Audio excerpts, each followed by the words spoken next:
Before you decide every ghost story is just sleep paralysis or imagination, listen to this. A teenager falls asleep in a bathtub with the light on.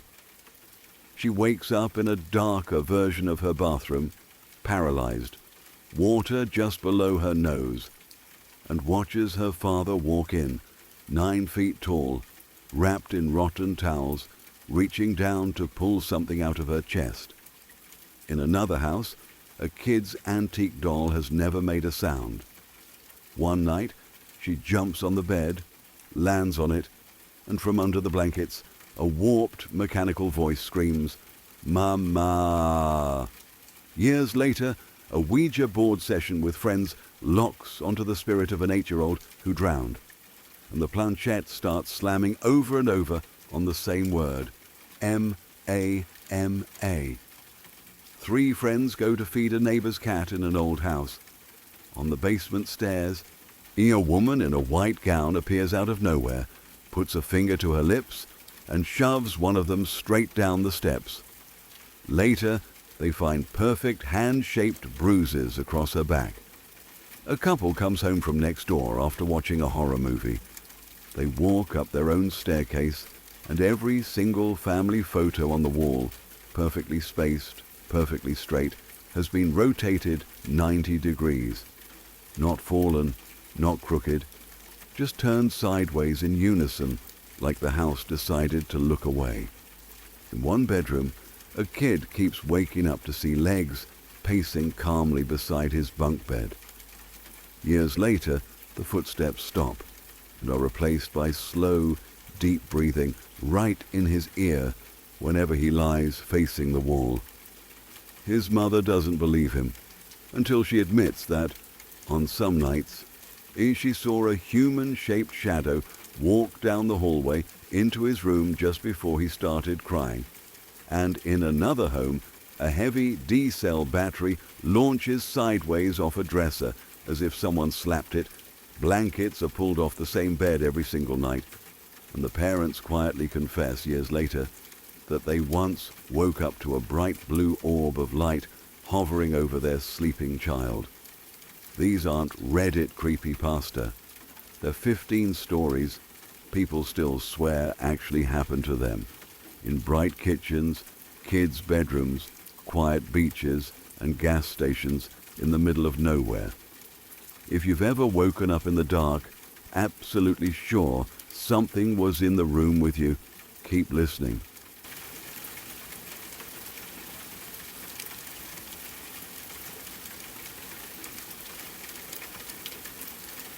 A few years ago, I ended up in a situation I still can't explain.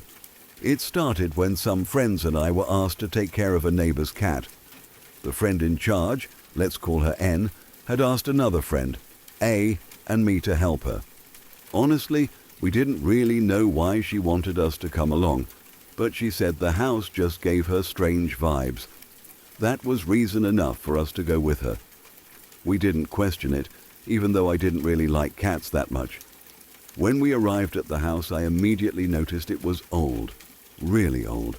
The floorboards creaked under every step, and the walls seemed to carry the weight of decades. There was an odd energy in the air, something almost heavy, but I couldn't quite put my finger on it. N led us inside, showing us where the cat's food dish was. She then asked A to get the cat food from another room. After that, she asked me to go look for the cat. I started wandering around the house, searching for the cat, though honestly, I was more curious about the place than looking for the animal. The rooms were full of the kinds of things you'd expect in an elderly lady's home. Knitting supplies on the table, old photographs in frames, paintings with fading colors on the walls. Everything seemed normal, yet the house gave me a weird feeling, like it was alive in some quiet, unsettling way. Meanwhile, A had retrieved the food, and N waited patiently in the kitchen.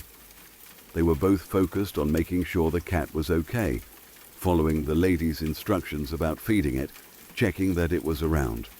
I returned to the kitchen and explained that I'd looked everywhere on the first floor and upstairs, but couldn't find the cat. That's when A asked if I had checked the basement. I hadn't. Anne led us to the basement door and switched on the light. Even from the top of the stairs it looked sketchy, dark, cold, and uninviting. I hesitated, telling Anne I wasn't going down there. She agreed, standing frozen beside me. A, however, shrugged and began to descend the steps. And that's when everything changed. I can still remember it like it happened yesterday. Anne and I both saw the exact same thing, and no one has ever convinced me it was something else. As A walked down the stairs, a woman appeared in the doorway where Anne and I were standing. She was dressed in a long white gown that shimmered faintly in the dim light. Her skin was incredibly pale, or almost glowing, and her presence was unlike anything I had ever felt. She stepped slightly toward A, then looked back at us. Slowly, she brought a finger to her lips, signaling us to be quiet. Then, without any warning, she turned and pushed A down the stairs. Hard. A's scream echoed through the basement as she tumbled, hitting the steps on the way down. Anne and I were frozen, paralyzed by shock and fear. When A reached the bottom, she turned around and saw the woman again. The ghostly figure smiled faintly, then walked past us and vanished into thin air. I struggled to get up, her body trembling, and asked if she had any bruises.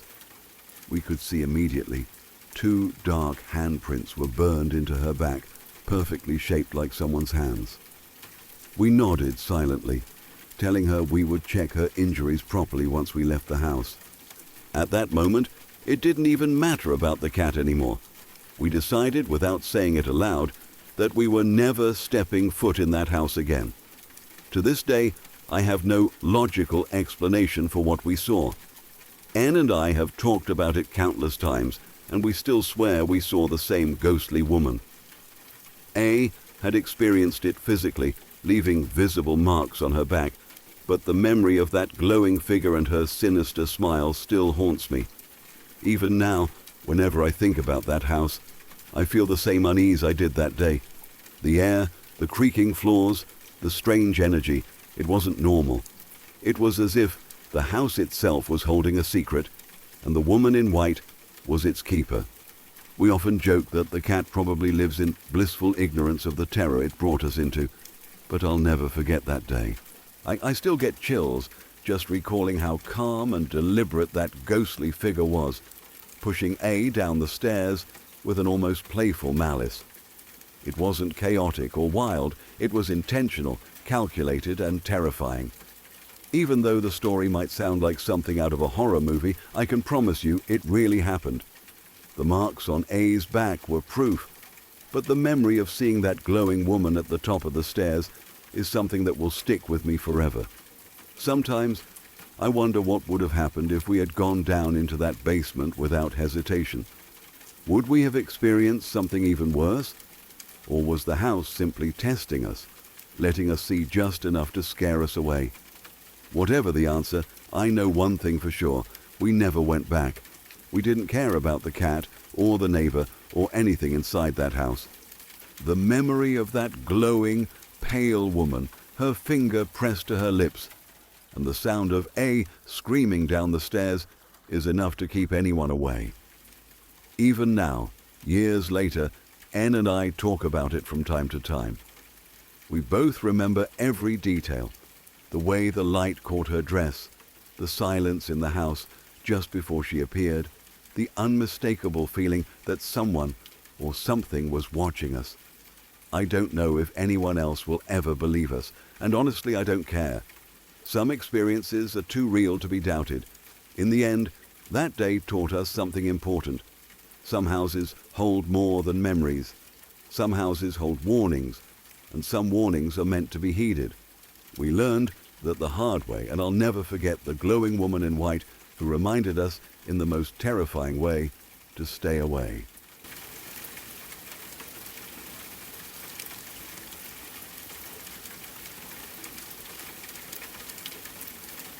When I was around 8 years old, my older sister used to sleepwalk and talk in her sleep a lot. At the time, sharing a room with her was honestly terrifying for me. It wasn't the occasional mumbling that some kids do. It felt like there was another person in the room entirely. Late at night, I would lie in my bed, staring up at the ceiling, trying to convince myself that it was just her imagination, that it wasn't real. But every time she started muttering or talking nonsense, my stomach would twist with fear. She didn't sound like herself at all. The words were jumbled, and her voice had a strange quality that made it feel almost sinister. My heart would race as I lay there, frozen, unsure if I should call out or stay still. I hated it. I hated watching someone I trusted so much become a complete stranger, moving through our shared room in ways that made no sense. There were nights when she would get up completely asleep and begin doing things that she had no memory of later. I remember one night vividly. It was around 3 in the morning, and I was barely awake myself. She got out of bed, still asleep, and began dressing for school. She was methodical, almost mechanical in her movements. I remember holding my breath, trying not to wake her too abruptly. I gently tugged at her shoulder and whispered her name, careful not to startle her, because I knew she could react unpredictably. It was terrifying to see her in that state. She seemed alert in her movements, yet completely unaware of me and the world around her. Looking back now, it's almost funny, but at the time I felt like I was living in a nightmare. I think the worst experience happened one night when I was lying in bed, drifting in and out of sleep, and I felt an overwhelming weight on my chest. At first, I thought it was part of a dream, one of those vivid, half-awake dreams that leave your body tense and heavy. But when I opened my eyes, I realized it wasn't a dream at all. My sister was there, standing over me with a pillow pressed down on my chest. She had that glazed, vacant look in her eyes that I had come to fear during her sleepwalking episodes. I couldn't move, couldn't comprehend what was happening at first. My little 8-year-old mind was flooded with panic. The realization that she could accidentally hurt me, or worse, that she didn't even realize she was doing it, made my heart pound like it would burst out of my chest. I yelled at her, told her to get off me, and that's when I really saw the confusion in her eyes. She looked around, fully awake in the moment, yet completely puzzled, as if she had no idea how she ended up pressing a pillow on her own sister. The way she said, "What's happening?" still echoes in my memory. She then walked back sleepily to her bed and curled up under her covers like nothing had occurred. I lay there shaking, tears streaming down my face, trying to process what had just happened. My mind was racing with fear, confusion, and disbelief. That night left a mark on me, one that shaped how I thought about safety and trust, even within my own family. Sleepwalking wasn't a rare occurrence for her, and it didn't always involve me. But the pattern was the same. She would do things while in a deep, trance-like state, completely unaware of her surroundings. Sometimes she would wander around the house, open doors, or move furniture. Other times she would talk, sing, or even argue with invisible people in her room. It was unnerving to witness because she could be someone so familiar and so dangerous at the same time. As a kid, I didn't understand the science behind it. I just knew that my sister was unpredictable at night, and it made our shared room a place of anxiety. One of the things that stayed with me most was how normal she looked when she was sleepwalking. There were no obvious signs of danger at first glance. She walked with a calm, measured pace, like she was carrying out some mission in her sleep. But the underlying threat, the potential for harm, was always there. That night with the pillow was the moment it hit me that sleepwalking wasn't harmless, or it could be incredibly dangerous. My 8-year-old self had a new understanding of fear, and it wasn't the kind you could shake off easily. Even when she was fully awake during the day, that memory lingered like a shadow over our interactions, a reminder that the person I trusted could become completely unpredictable without warning. Over time, I learned to anticipate her sleepwalking. I would stay alert when the lights went out, listening for the faint creak of the floorboards or the whispered mumblings that meant she was stirring. Sometimes I would wait until she came back to bed before drifting off myself, exhausted but relieved that nothing had happened. Other times, I would quietly get up and guide her back to bed without waking her fully. It was a strange, delicate balance of fear, caution, and care that I carried with me every night. I learned to read her body language, even in her sleep, to know when she might do something unexpected. It was a survival instinct that my young mind developed out of necessity. Looking back, it's almost laughable how ridiculous it seems now. The idea that a pillow could feel like a weapon and a sibling could become a threat in the middle of the night. But at the time, it was very real. I didn't feel safe in my own room, in my own home, with the person I loved most. That fear shaped my experiences, my imagination, and even how I approached other relationships. It taught me a strange mix of caution and empathy, understanding that my sister's actions weren't her fault, yet I had to protect myself. As I got older, I learned more about sleepwalking and parasomnias, and I realized that my sister wasn't acting out of malice. Her brain was in a state where her motor functions were awake, but her conscious awareness was asleep. She wasn't capable of making rational decisions during these episodes, and yet the danger was real. That knowledge helped me reconcile with what I experienced, though it didn't erase the fear I felt as a child. The memory of that night stayed with me, vivid and unsettling, a reminder of the thin line between safety and vulnerability. Even now, years later, thinking about that night makes me shiver. The memory is so clear, the weight of the pillow on my chest, the glazed look in her eyes, the sheer confusion and fear. It's a story I rarely share because it feels too close to the primal fear I experienced as a child, but it also shapes who I am. It taught me to pay attention to my instincts, to respect the unpredictability of life, and to understand that sometimes the people we love most can unintentionally become threats. It's a lesson in empathy, caution, and resilience that I carry with me every day. I don't talk much about this story with my sister anymore. We get along fine now, but the memory of that night is like a silent agreement between us. Some things don't need words. The fear, the confusion, the weight of that experience, it stays in the past, a shared but unspoken understanding of how fragile safety can feel, even within the walls of your own home. And maybe that's what makes it all the more memorable, the way a simple act of sleepwalking became one of the most intense and formative experiences of my childhood.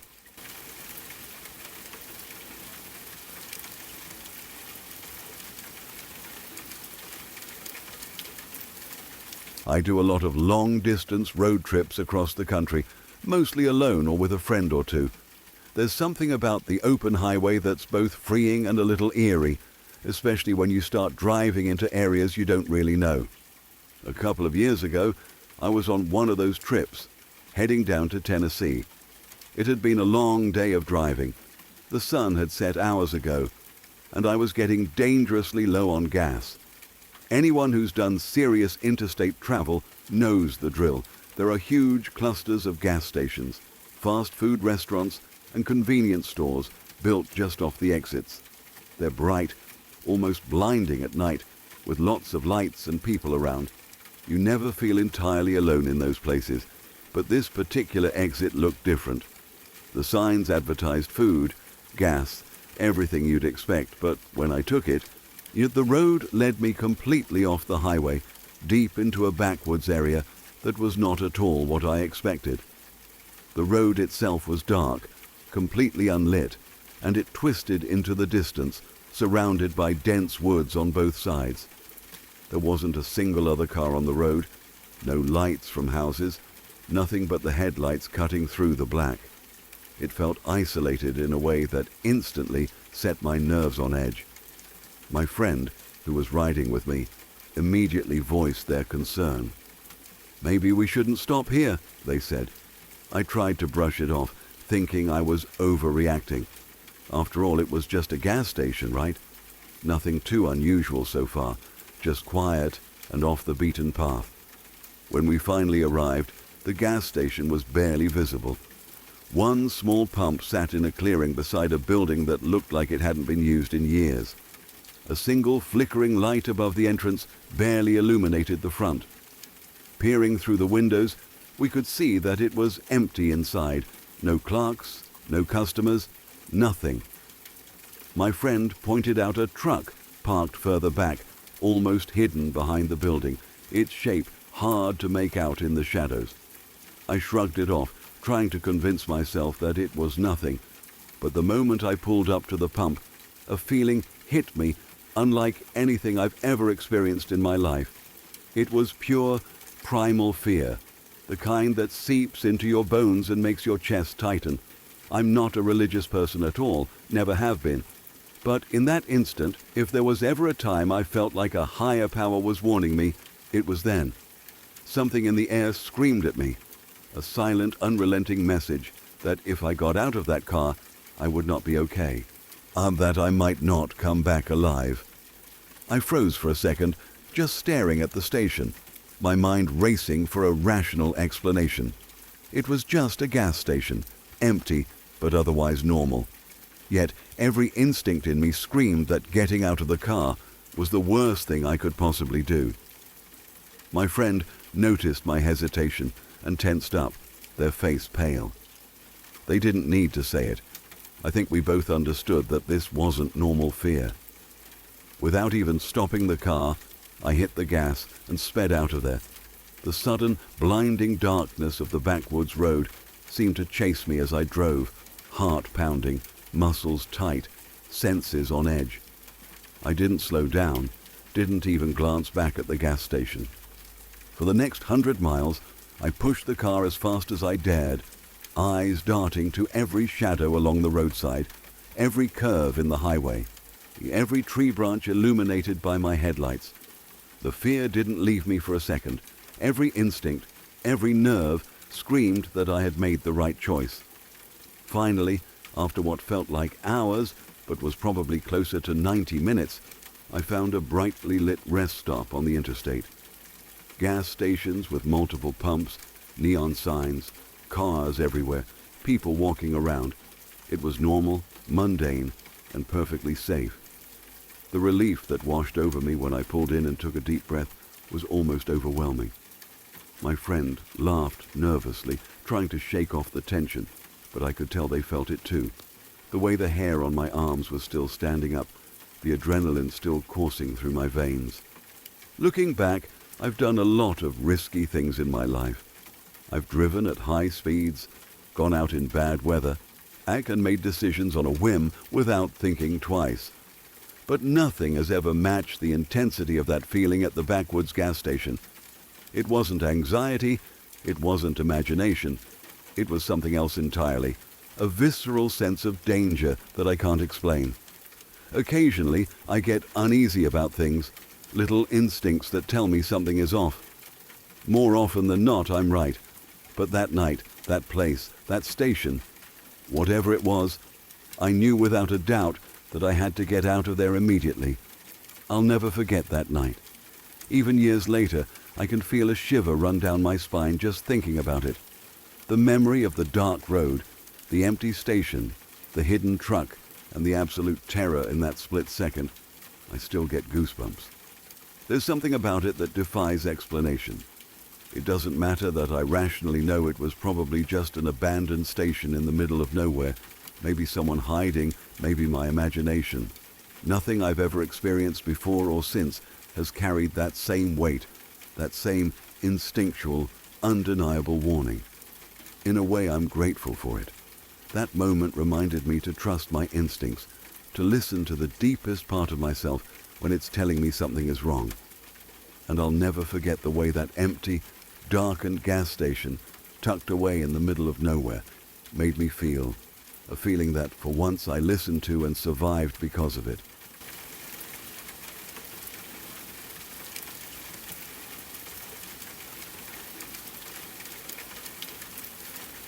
There were a couple of creepy experiences I had that still stick with me, and they happened in completely different places, but both were unforgettable. The first one was when I was visiting my boyfriend's family in New Hampshire. I had met his parents a few times before, and everything had always been normal, casual, and even a little fun. But this visit was different. It started off innocently enough. His dad, who was always a bit clumsy in a charming way, somehow pulled the screen door completely off its hinges. I know it sounds ridiculous, and even writing it now I can't explain how it happened.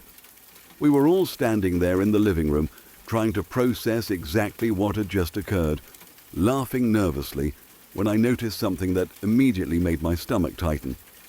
Out of the corner of my eye, I saw a man standing behind his mum. He was tall, broad-shouldered, had a huge beard, and wore a beanie hat. It was broad daylight, and yet he looked impossibly clear, almost like someone had been standing there posing for a photograph. He was staring directly at me and smiling. My first thought, of course, was that it was a neighbor or someone who had wandered into the yard. I blinked, looked again, and he was still there, unmoving except for that unnerving smile. I turned to my boyfriend and asked casually, "Who's that?" And I saw the blood drain from his face. He went pale, as if I had just told him something terrible had happened. I realized then that this wasn't a neighbor. Apparently, his family had been seeing this same man at random times all over the house for years, but they had never told anyone. They didn't want to scare people, and they especially didn't want to worry me. His dad, his mom, even his siblings had glimpsed this figure at odd moments, standing silently, watching. And somehow, I had walked right into his line of sight. He waited a moment before he told me the truth, probably because he was afraid I'd freak out, and to be honest, I did. I didn't sleep well that night, and I couldn't stop thinking about how clear and solid the man had looked. It was one of those experiences that made your mind race trying to find a rational explanation, while the unease in your gut says, "No, this is real." The weirdness with that house didn't end there. Years before I even met my boyfriend, I used to have dreams about being in that same house.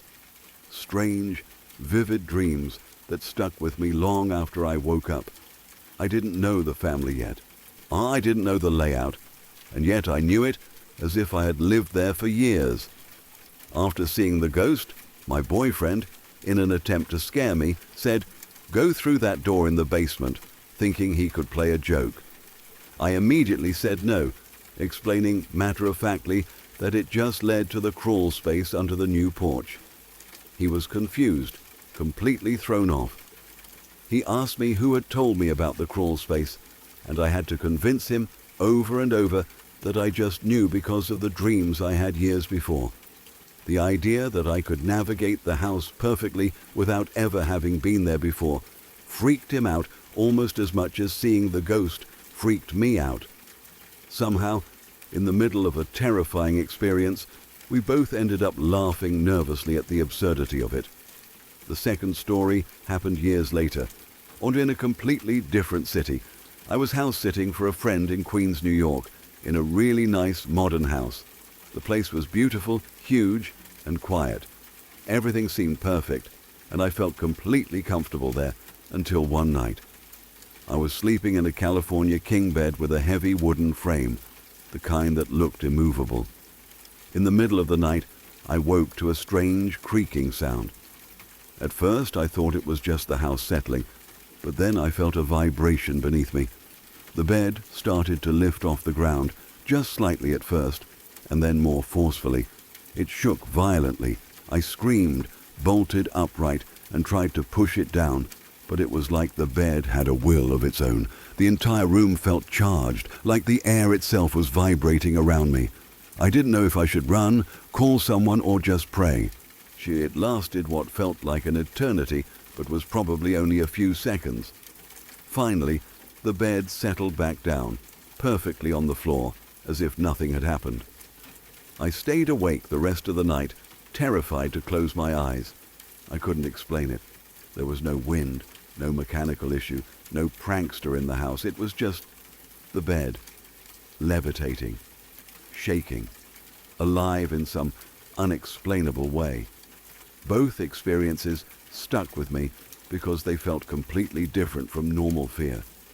The first, in New Hampshire, was like seeing something that existed alongside the world, quietly observing, patient, almost sentient. The second, in Queens, was a sudden, raw, physical experience that left my body trembling and my mind racing. One was psychological and subtle, the other was violent and immediate, but both left me questioning the nature of reality in ways I never had before. Even now, years later, I think about them often. The ghost in New Hampshire made me question memory, fate, and the strange ways dreams can connect to the real world. The levitating bed in Queens reminded me that there are forces in this world, or maybe just in certain places, that don't obey logic or explanation.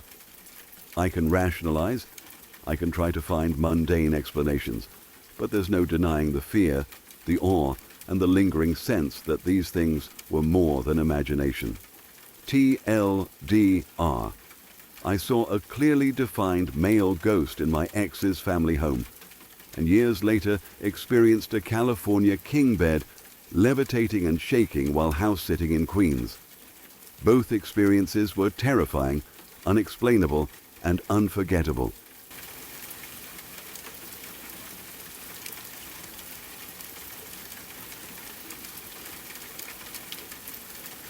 My old house was, well, let's just say it was haunted.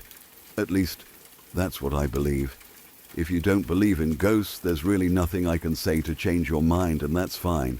But we had local ghost hunters come by once, curious about the house, and even they freaked out. They said it was the most haunted house they had ever been in. And I don't blame them. It wasn't an old, creaky Victorian or anything like that. My father built the house back in the early 90s, around 1992. It looked normal, clean, and well kept, but it was only a couple hundred yards from a cemetery, and the basement was underground, so if you think about it, we were practically on the same level as the coffins. From the moment we moved in, weird things started happening. There were sounds of people talking, but the words didn't make sense. You'd hear floorboards creak as if someone was walking around, doors opening and closing on their own, even cabinets sliding out like someone was rifling through them. It was the kind of thing that made your stomach tighten every time it happened. One memory stands out vividly. My father and I were in the basement, which was his den. He had a TV down there, a big chair, and all his man cave stuff. My mother and sisters were out of town, so we were completely alone. Suddenly, we heard a door slam upstairs, followed by the unmistakable sound of someone walking across the house toward my parents' bedroom, which was directly above the basement. We heard drawers opening and closing. At first I thought it had to be burglars. My dad grabbed a gun, I grabbed a bat, and we cautiously ran upstairs. But there was nothing, not a single person. No drawers had been moved, nothing was stolen, but we had heard everything loud and clear. The basement itself had a strange phenomenon too. You could hear the TV running down there even when no one was home. I would lie on the floor above it and hear people talking through the ceiling. I'd go down, put my ear to the door, and the sound of the TV would still be there. But when I opened the door, it was never on. Not once. It was like the house had a memory, replaying the TV sounds for anyone who listened carefully. Other things happened too. Twice, a group of people saw a woman in a white dress standing at the bottom of the basement stairs. The first time, my sister was having a sleepover with 8 or 9 friends in the family room downstairs. One of the girls woke up and screamed when she saw her. The others woke up too, and all of them swear the woman just stood there for a few seconds before slowly backing into the shadows. Years later, my mother saw the same woman in the exact same spot. She said the woman stepped right out from the wall beside her and walked past without even looking at her. At some point, a local group of ghost hunters came to investigate. My uncle was part of that group, and he had heard us talk about the house so much that he was obsessed with checking it out himself. My father, knowing the stories and joking about friendly ghosts, had always refused to let them in. He said he didn't want to make the spirits angry by bringing in ghost hunter types. But once we were moving out and the house was sold, he finally said yes. The ghost hunters arrived after we had moved out with the new owner's permission. They barely had time to settle in before strange things started happening. Within seconds of asking if any spirits were present, a door slammed downstairs. They asked if a ghost could open a cabinet, and it happened.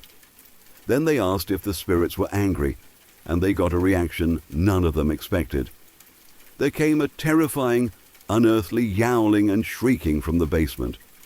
The ghost hunters later explained that the noise was actually the new owner's cat, which had been in the basement. The cat ran screaming up the stairs, clawing at the door as if it were fleeing some invisible terror. The new owners experienced their own strange events. Their cat would never go downstairs again. One particularly unsettling story involved the wife's father, an elderly man who lived with them. He was slow-moving and frail, but generally fine. One day, he came home and said he had seen a man sitting at the dining room table while he was eating. The man wouldn't talk or look at him. He just sat there. Eventually, he stood up and went downstairs. Even though it could have been his imagination, the family had no explanation for it. For 16 or 17 years, I lived in that house, and I experienced countless other minor occurrences that I haven't even mentioned. Doors opening, strange sounds, fleeting glimpses of shadows, feelings of being watched. The list goes on. Sometimes I think there must be a logical explanation. Maybe it was drafts, settling floorboards, or electrical quirks. Maybe it was just my imagination playing tricks. But even the ghost hunters, people who spend their lives investigating these things, admitted they were genuinely unsettled. Even today, and the house still exists, and from what I've heard from the new owners, the creepy incidents continue. Strange occurrences aren't limited to one family or one generation. The house seemed to have a presence of its own, a personality built from years of memories and inexplicable events. Looking back, it's impossible to deny that the house was haunted in some way. Every person who lived there, every visitor who stayed long enough, seemed to encounter something. Some events were small and subtle, others startling and undeniable.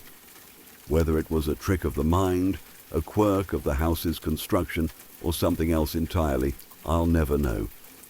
What I do know is that for a long time, my old home was far from ordinary, and I wouldn't trade those strange, eerie experiences for anything, even if they made me lose sleep more nights than I can count.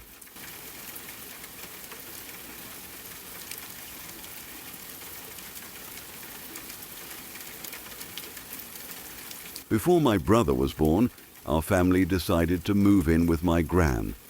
It was my mother's childhood home, and it had 3 spare rooms, which made it perfect for us because we were starting to outgrow our old house. Living with Gran felt like stepping into a different world. The house was full of memories, old furniture, familiar smells, and the kind of cozy chaos only a lived-in home can have. I loved it there, even as a kid, because it felt like the house itself had a personality, and Gran's presence made it feel safe and warm. Years passed, and life settled into a rhythm. My brother and sister, who were 5 and 8 at the time, shared a room. Their little routines were predictable: bedtime stories, brushing teeth, and then lights out. One particularly hot summer day, the UK had thrown us a rare heat wave, and without air conditioning, or their room had become almost unbearable. The sun had been relentless all day, making the space stuffy and heavy. That night, when I went in to check on them, I noticed the air was stifling. I opened the window gently, trying not to wake them. The curtains fluttered slightly in the warm breeze, and for a moment the room felt like it could breathe again. I whispered a quiet good night and left them to sleep. A few hours later, I went back into their room. I wanted to make sure the room hadn't gotten too cold with the window open and to check that my brother and sister were still comfortable. I approached my sister's bed first, leaning down gently to wake her. "Do you want me to shut the window?" I asked softly, trying not to startle her. As I waited for her groggy reply, something strange happened. The bedroom light flickered on. I froze for a second, unsure if my eyes were playing tricks on me. I blinked, thinking maybe it was a faulty bulb, or perhaps a loose connection. I shut the window and stepped back, and to my surprise, the light flickered on again. This time, it really caught my attention. I'd seen lights flicker before while switched on, but never flicker on when they were turned off. My heart gave a tiny jump, not in fear exactly, but in the strange curiosity that comes when something inexplicable happens. I stayed in the room for a few minutes, half watching the light, half watching my sleeping siblings. There was no one else in the house, no drafts or wires I could see that might explain it. Yet the flicker happened again, faint but distinct, as if the room itself was trying to communicate in a language I didn't yet understand. The next day, and I told my mother about it. I expected her to laugh, maybe dismiss it as a coincidence. Instead, her face went chalk white. She sank into a chair, looking pale and shaken. Then she told me the story, one I had never known. My uncle, her brother, had died in that very room from an asthma attack. That night, she had tried desperately to save him, calling out for help, doing everything she could, but she had been too late. And somehow, the night when the light flickered had been the anniversary of his death. I sat quietly, the room suddenly heavy with the weight of her words. At first, a shiver ran through me, a flicker of unease at the thought of the house remembering such a painful night. But as I thought about it more, a sense of calm began to settle over me. The flickering light didn't feel threatening. It felt like a gentle reminder, a presence watching over us, quietly letting us know he was there. It wasn't frightening. It was almost comforting, as if a piece of our family, someone who had loved and protected us, was still close by in spirit. From that day on, whenever I remembered the light flickering, I felt a strange warmth. It was a reminder that some things can't be explained by wires or bulbs or logic, but that doesn't make them bad. Sometimes the unseen can be protective. Sometimes the house itself, layered with decades of memories, can carry whispers of those we've lost, their love lingering in the spaces they once occupied. Even now, years later, I think about that night when I went back into my siblings' room. The summer heat, the fluttering curtains, the way the light pulsed on and off. It stays vivid in my memory. It's not just a story about a flickering bulb. It's a story about family, about presence, about those who continue to watch over us even after they're gone. And even though I was just a kid at the time, lying between fear and curiosity, I understood something that day that I hadn't put into words until much later. Some connections never break. Some love never leaves. And sometimes it chooses the smallest, quietest ways to remind us it's still there.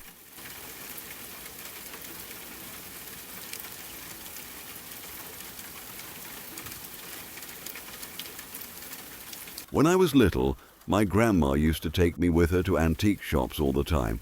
Those trips felt like tiny adventures. The stores smelled like old wood and dust, and every shelf looked like it held secrets.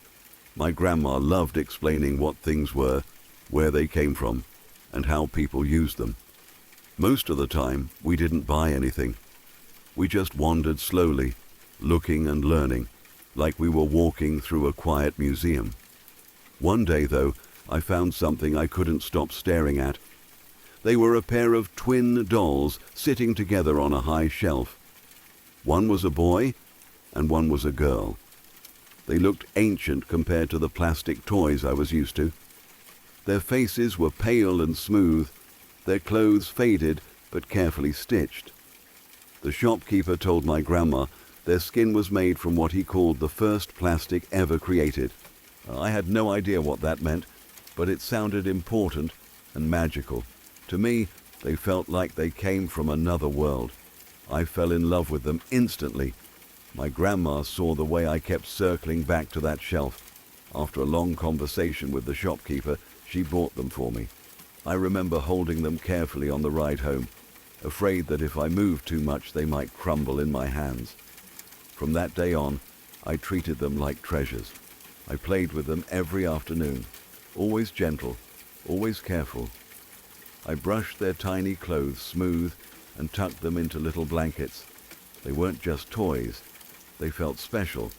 I was especially attached to the boy doll. I'd never had a boy doll before, and that made him feel unique.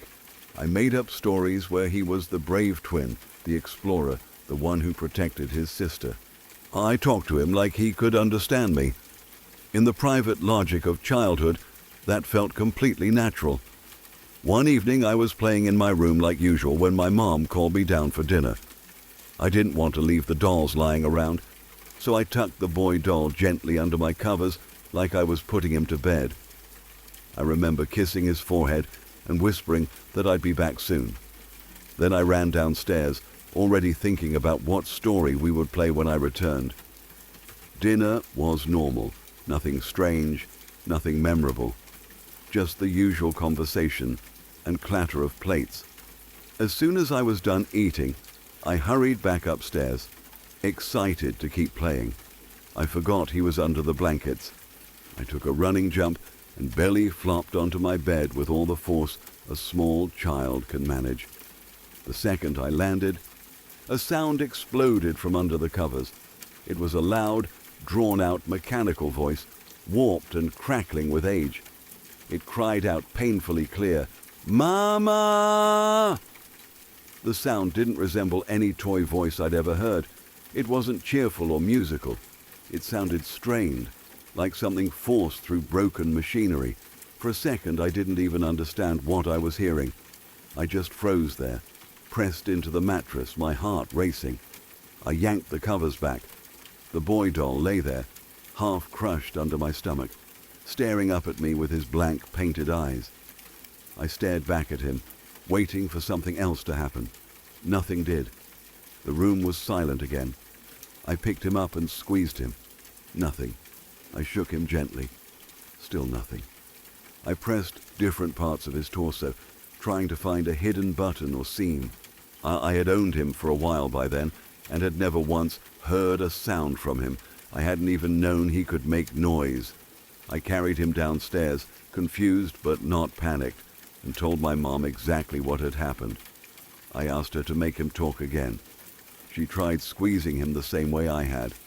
My dad tried too, turning him over, pressing carefully, listening close. The doll stayed completely silent. No crackle, no whisper, nothing. They told me it must have been an old voice box that accidentally worked for a second when I landed on it.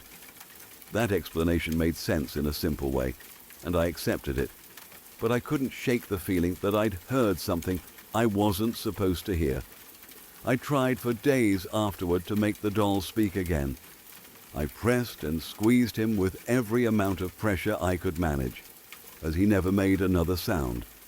As the years passed, the dolls aged even more. Their strange, early plastic started to deteriorate. Their skin cracked and peeled. Eventually, they lost their arms entirely, becoming fragile relics instead of toys. I kept them anyway, tucked safely away. Even broken, I couldn't throw them out. They were tied to too many memories. I grew up.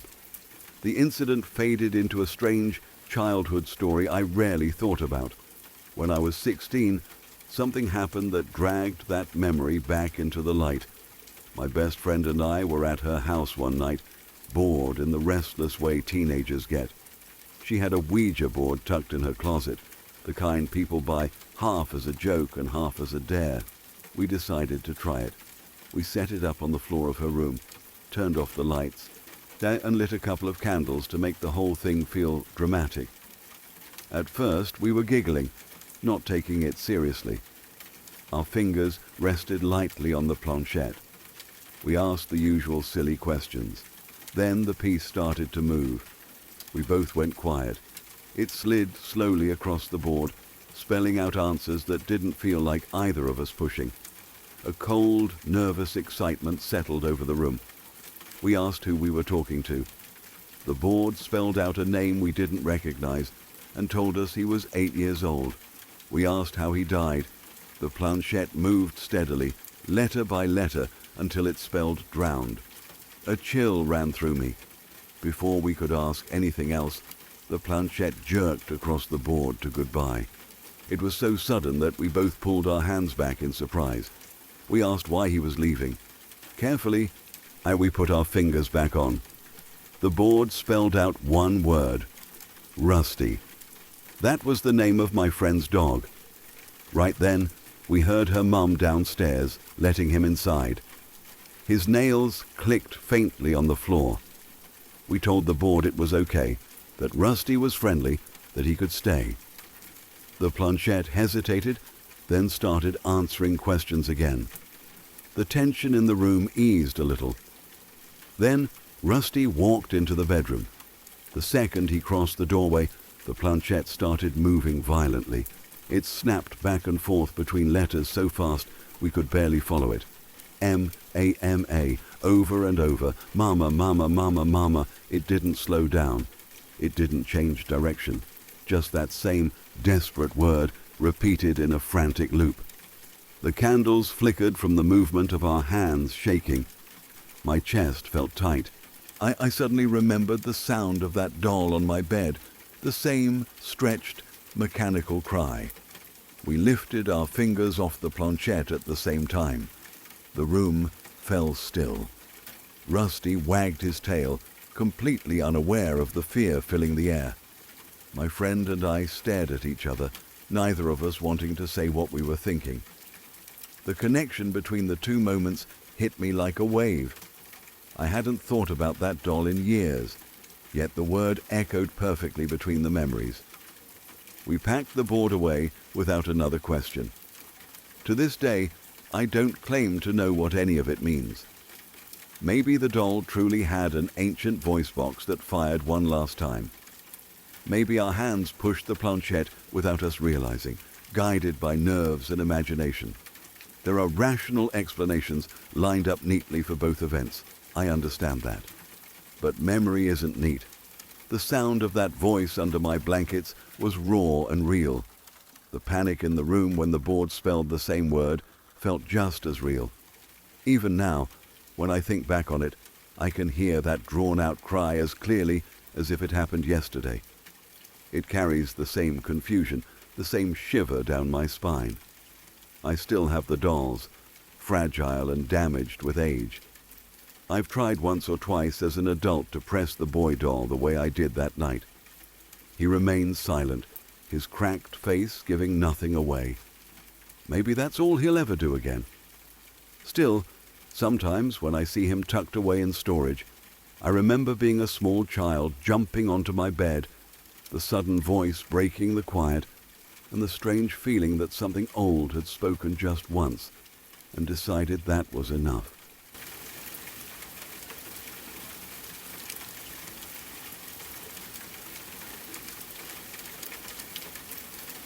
One night, my mom and I were sitting in the living room doing something completely ordinary. The TV was on, some show neither of us cared deeply about, just background noise to fill the quiet. It was one of those calm evenings where nothing feels unusual. The lights were dim except for the glow from the screen, and the house had that comfortable lived-in stillness that makes you feel safe without thinking about it. I was half paying attention to the show and half drifting in my own thoughts, the way you do when you're relaxed and not expecting anything out of the moment. That's when I saw it. Out of the corner of my eye, something moved. At first, I didn't turn my head. It registered as motion more than an object, like when a shadow shifts and your brain automatically tracks it. Then I realized the movement wasn't normal. It looked like a dark shape sliding through the wall to my left. Not a reflection, not a shadow cast from the TV. It was too solid for that. It was black in a way that didn't match anything else in the room. The best way I can describe it is like smoke, but thicker, more defined, shaped into a kind of mass instead of a cloud. My eyes snapped toward it. The thing floated downward in a slow, smooth motion, as if gravity barely applied to it. It didn't fall. It drifted. It passed through the air silently and then sank straight through the floor like the floor wasn't even there. The entire event lasted maybe 2 seconds. No sound, no disturbance. Just a dark presence entering the room and leaving as quietly as it came. I didn't react right away. I just stared at the spot where it disappeared, trying to force my brain to explain what I'd seen. My first thought was that it had to be something wrong with my eyes. Everyone gets floaters sometimes, those little shadows that drift across your vision when you're tired or staring too long. I blinked hard a few times, rubbed my eyes, and kept staring at the wall and floor. Everything looked normal. The room was exactly as it had been seconds before. I told myself I was tired. That had to be it. I'd probably been zoning out, and my brain filled in a shape where there wasn't one. The human mind is good at inventing patterns and movement, especially in low light. I sat there quietly, trying to settle my heartbeat, convincing myself it was nothing worth mentioning. I didn't want to be the person who jumps at shadows and turns it into a big deal. Then my mom spoke. Her voice cut through the room in a careful, hesitant tone. She didn't sound joking. She didn't sound casual. She sounded confused in the exact same way I felt. "Did you just see that?" The words hit me like cold water. Every hair on my arms stood up at once. I turned to look at her, and her eyes were locked on the same patch of floor where the thing had vanished. She wasn't looking at me. She was staring at the space, her face pale and tight with the effort of processing what she'd witnessed. I asked her what she saw, even though I already knew. She described it almost exactly the way I would have. A black shape, smoky, floating, coming through the wall and sinking through the floor. Hearing her say it out loud erased the last bit of comfort I'd built around the idea that it was just my imagination. 2 people don't share the same floater. 2 people don't hallucinate the same moving shape at the same time in the same place. The room felt different after that. Nothing visibly changed, but the air felt heavy, like the silence had weight. We both sat there for a long moment, not speaking, listening to the house as if it might explain itself. The TV kept playing, the laugh track suddenly sounding distant and wrong. I became hyper-aware of every small noise, the hum of electronics, the faint creak of the building settling, our own breathing. We started talking at the same time, stopping, then trying again. We kept circling the same questions. What was it? Could it have been a reflection, a trick of light, something outside? But there was no window on that wall, no passing car headlights, no object that could cast a moving shadow like that. And shadows don't float independently of their source. They don't enter rooms on their own. I remember standing up and walking to the wall, touching it like I expected to find a mark or a temperature difference. It was just a wall, solid, ordinary, unmoving. I looked at the floor where the shape had disappeared. Nothing there either. No stain, no crack, no sign that anything unusual had passed through. The physical world offered zero evidence that anything had happened. But we both knew it had. That shared certainty was the part that unsettled me the most. If I'd been alone, I could have written it off eventually. Memory is flexible. It reshapes itself to protect you. But having another witness locked the event in place. We weren't feeding off each other's fear either. There was a quiet seriousness to the way we talked about it. No dramatic claims, no instant leap to ghosts or demons, just two people trying to fit an impossible moment into a rational frame.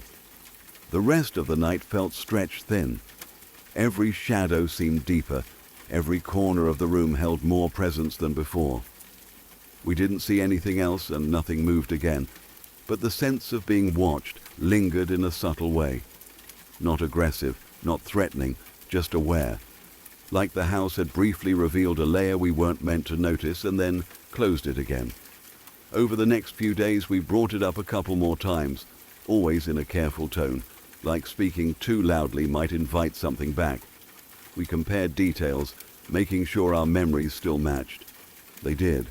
Same path, same shape, same impossible blackness that didn't behave like normal darkness. And each retelling gave me goosebumps all over again. I've tried to explain it scientifically. There are neurological events that can cause shared misperceptions, especially under certain lighting and emotional conditions. The brain is a prediction machine, constantly filling in gaps. Maybe the flicker of the TV combined with fatigue and peripheral vision created a perfect illusion. Maybe our minds synchronized for a split second and produced the same image. But even the cleanest explanation doesn't erase the feeling of it, the visceral reaction, the instinctive certainty that we saw something moving with intention. It didn't feel random. It didn't feel like a glitch. It felt like a presence passing through our space without caring whether we noticed. We never saw it again. The living room returned to being just a living room. The couch stayed a couch. The wall stayed a wall. Life layered over the memory the way it always does, adding distance but not erasing the shape of what happened. Even now, when I think back on that night, I can see it clearly. The black form gliding silently through the boundary of the room and vanishing into the floor like reality was thinner than we assume. What stays with me isn't terror. It's awe mixed with discomfort. A reminder that perception is fragile and the world might be stranger at its edges than we're equipped to understand. Most days, we move through our homes convinced we know every inch of them. Then, something slips through that certainty, and for 2 quiet seconds, you're staring at a version of reality that doesn't fit the rules you've memorized. And the strangest part is how quickly normal life resumes. The TV keeps playing, the clock keeps ticking. You go back to sitting on the couch, pretending the world is solid and explainable, but somewhere in the back of your mind, a small voice keeps the memory alive, whispering that you once saw something move through a wall like it belonged to a different layer of the same space, and you weren't the only one who saw it happen.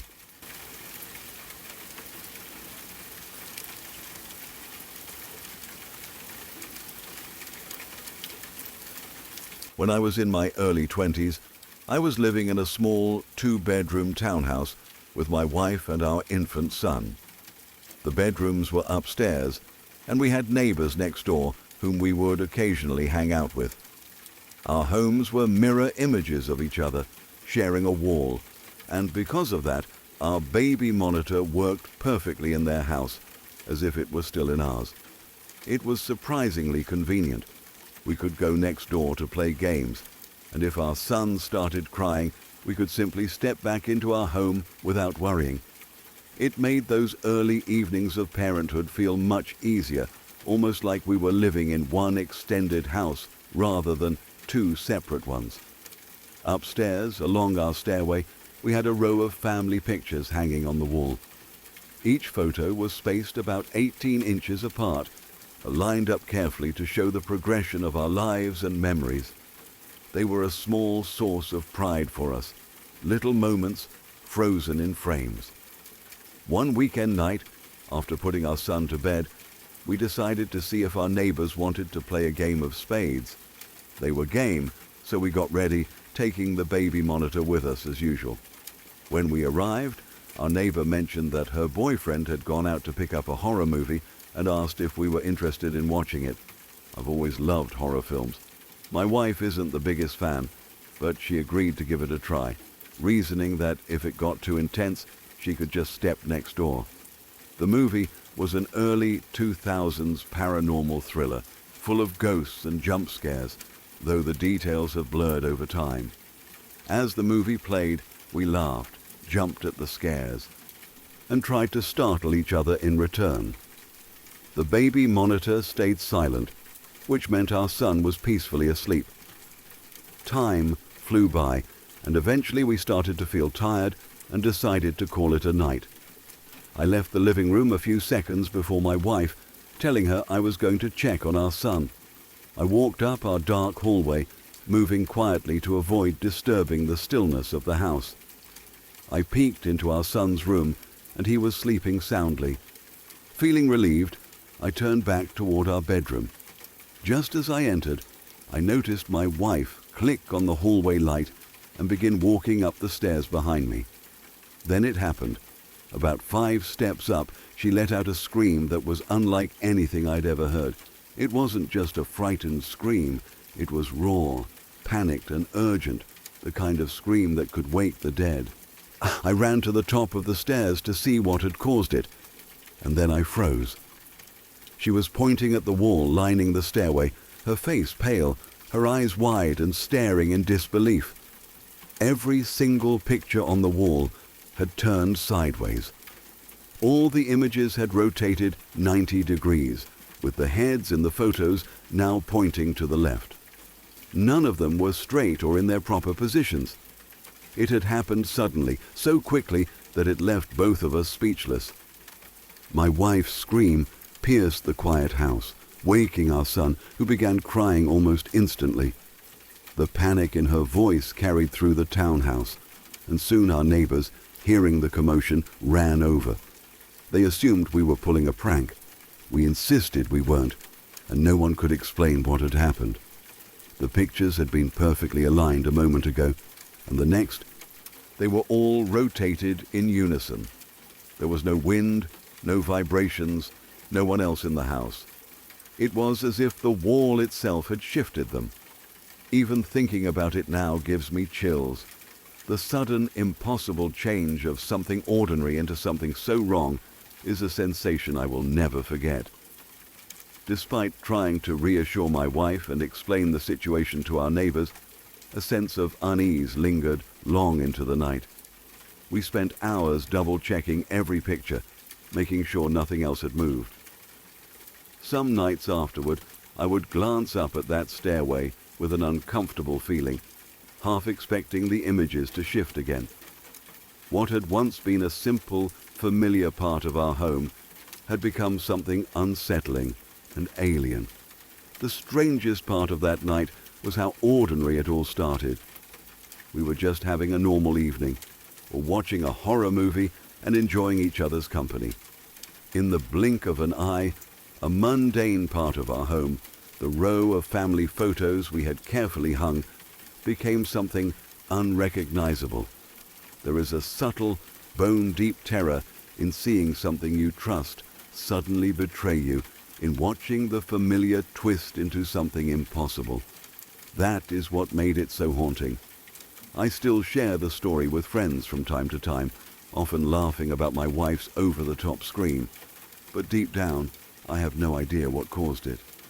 Was it something paranormal? A strange quirk of physics we couldn't perceive?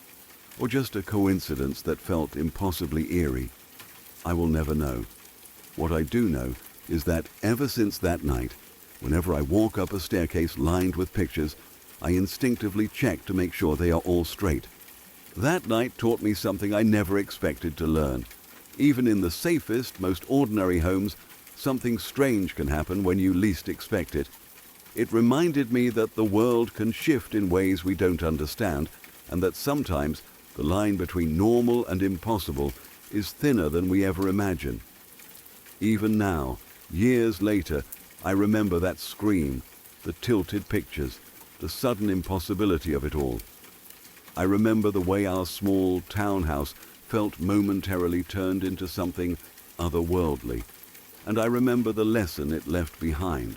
The ordinary can become terrifying in an instant, and sometimes the most haunting moments are the ones that happen in places we think of as safe and familiar.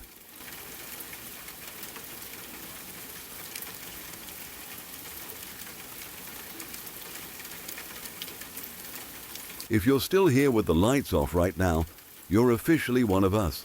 If you want more true stories like this, hit subscribe now so you don't have to find this channel again by accident.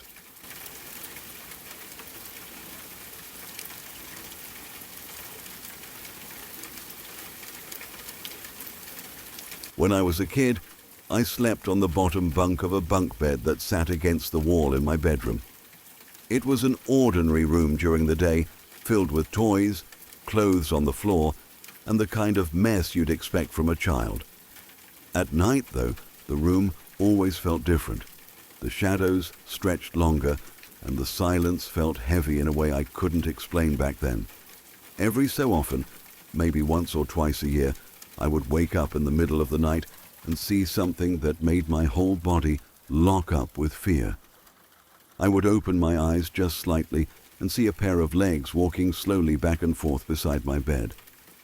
They moved in a calm, steady rhythm, pacing parallel to where I was lying.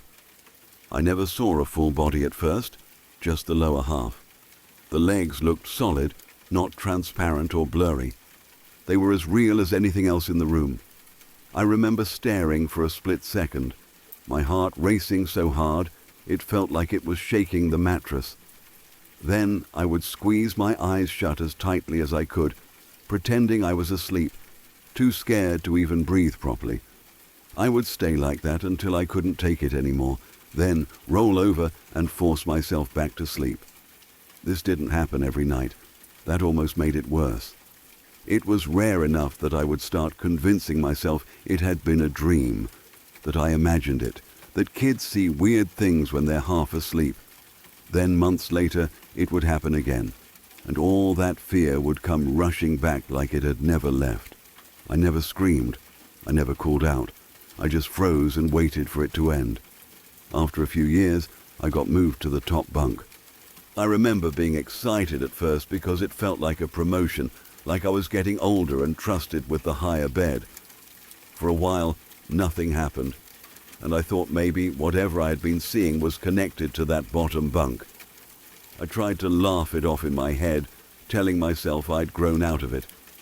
Then one night, I woke up and saw the top of a head moving back and forth beside the bed. It was grey. Not old person grey, like hair with texture, but a dull, flat grey shape that moved at the same slow pacing I remembered from before. Because I was on the top bunk, my view had changed. Now I could see higher, and that meant I saw more of whatever had been walking there all those years. I didn't see a face, just the crown of a head passing in and out of view. The movement was steady, patient, like it had nowhere else to be. That was the first time I told my parents. I tried to explain it the best way a kid could. I told them there was a man walking in my room at night. I told them I could see his legs before, and now I could see his head. They listened, but I could see in their faces that they weren't taking it the way I was feeling it. They said I was probably half asleep, that sometimes your brain shows you things when you're between dreaming and waking. They weren't being cruel. They were calm, reassuring. They thought they were helping. So I tried to believe them. For a while, I repeated their explanation to myself whenever it happened. Half asleep, dreaming, my imagination. But every time I saw that pacing figure, it felt too real. The fear wasn't fuzzy like a dream. It was sharp and physical. My chest would tighten, my hands would sweat, and I would feel watched in a way that went beyond childish fear. When I was around 14, the sightings changed. I stopped seeing the man walking. Instead, I started hearing breathing. It would happen when I was lying on my side, facing the wall. I would wake up to the sound of deep, slow breathing right next to my ear. It was so close that I could feel it, like warm air brushing against my skin. The first time it happened, I was convinced it had to be me. I held my breath to test it. The breathing kept going, calm, heavy, right beside me. I didn't move. I stayed perfectly still, every muscle locked, listening to it. My heart was pounding so loud I was sure whatever was breathing could hear it. I remember thinking that if I moved even an inch, I would see a face inches from mine. The thought was so terrifying that I just lay there, the eyes open in the dark, waiting for morning. This became the new pattern. No more pacing footsteps, just breathing, always close, always in my ear.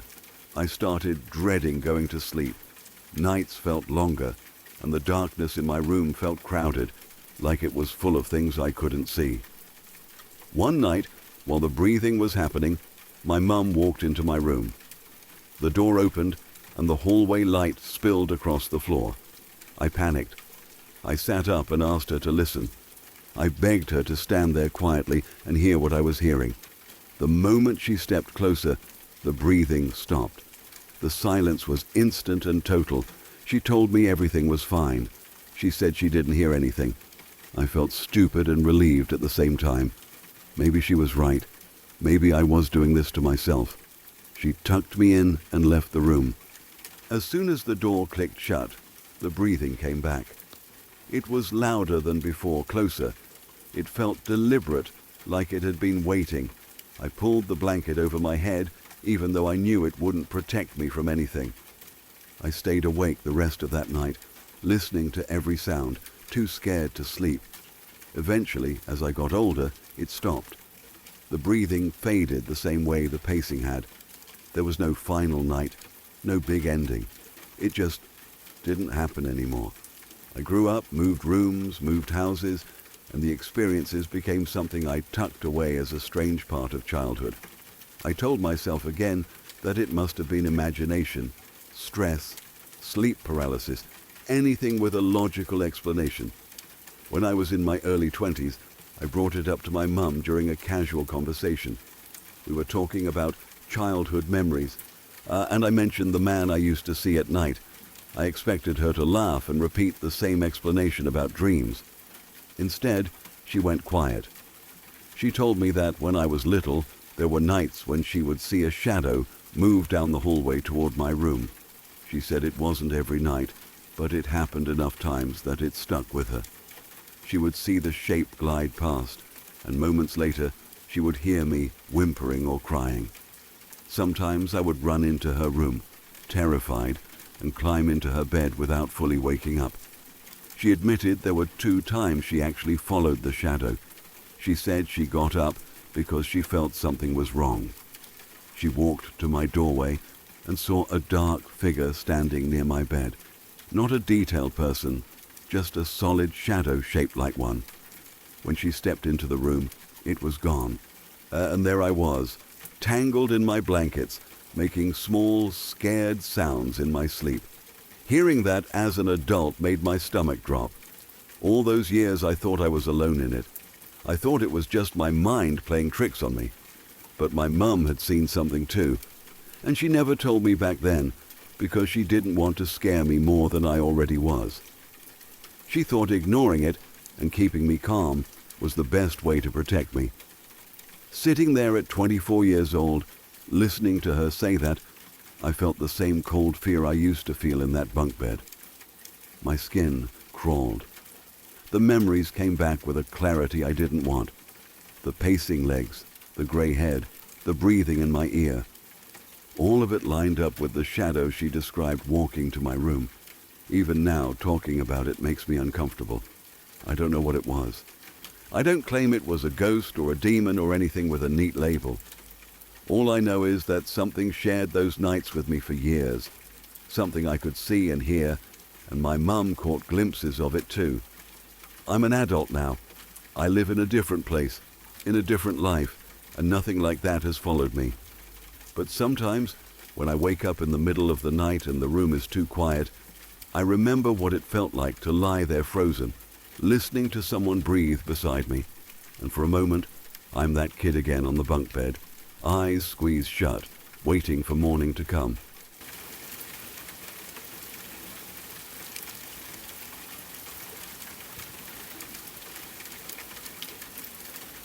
When I was younger, I lived in a house that never felt completely normal to me.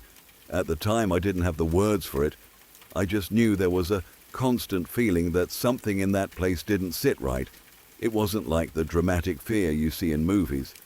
It was quieter than that, more like a steady discomfort that lived in the background of everyday life. You could ignore it during the day when sunlight filled the rooms, but at night it always came back. One afternoon I was in my bedroom with my cousin. We were just sitting on the bed talking about random kid stuff, nothing serious, nothing scary. The room was calm and still.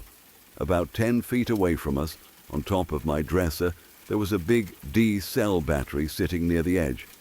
I remember noticing it earlier because I had been digging through drawers looking for something and must have left it there. It wasn't wobbling or rolling. It was just sitting there, completely still. In the middle of our conversation, without any warning, the battery shot off the dresser. It didn't tip over. It didn't slide. It didn't bounce and fall. It launched sideways, straight out into the air like someone had swatted it with their hand. It traveled horizontally for a couple of feet before hitting the floor. There was force behind it, real force, the kind that makes a sound when it lands. My cousin and I both froze and stared at the spot where it had been. For a second, neither of us spoke. We were both trying to process what we'd just seen. There was nobody else in the room.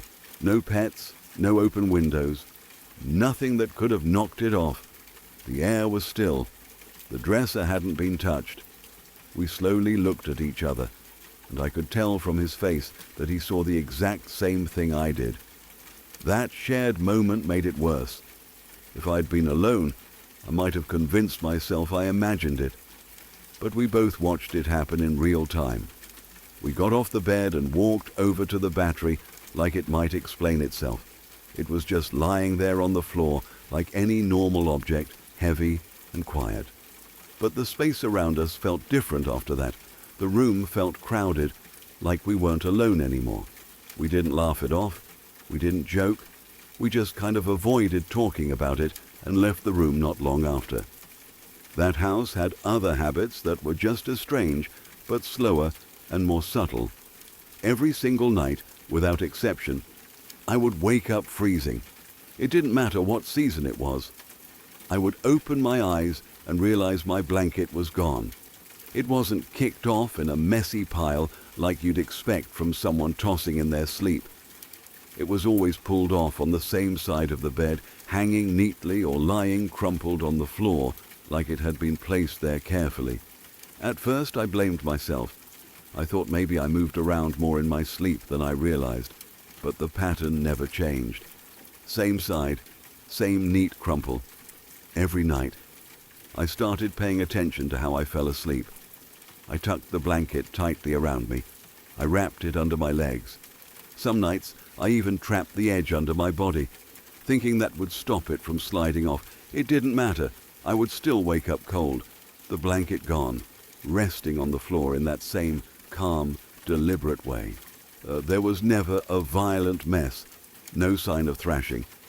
It always looked like someone had stood beside the bed and slowly pulled it down inch by inch. That thought would creep into my head every time I leaned over the edge of the mattress to grab it. I hated reaching into that dark space beside the bed. It felt like I was reaching into somewhere I wasn't supposed to. After a while, it became routine, which is almost scarier in its own way. When something strange becomes normal, your brain starts building your life around it.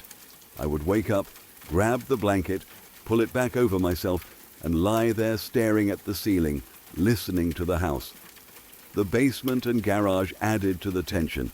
The house was built on a hill, so from the front it looked like a normal basement, but from the back it opened up like a garage.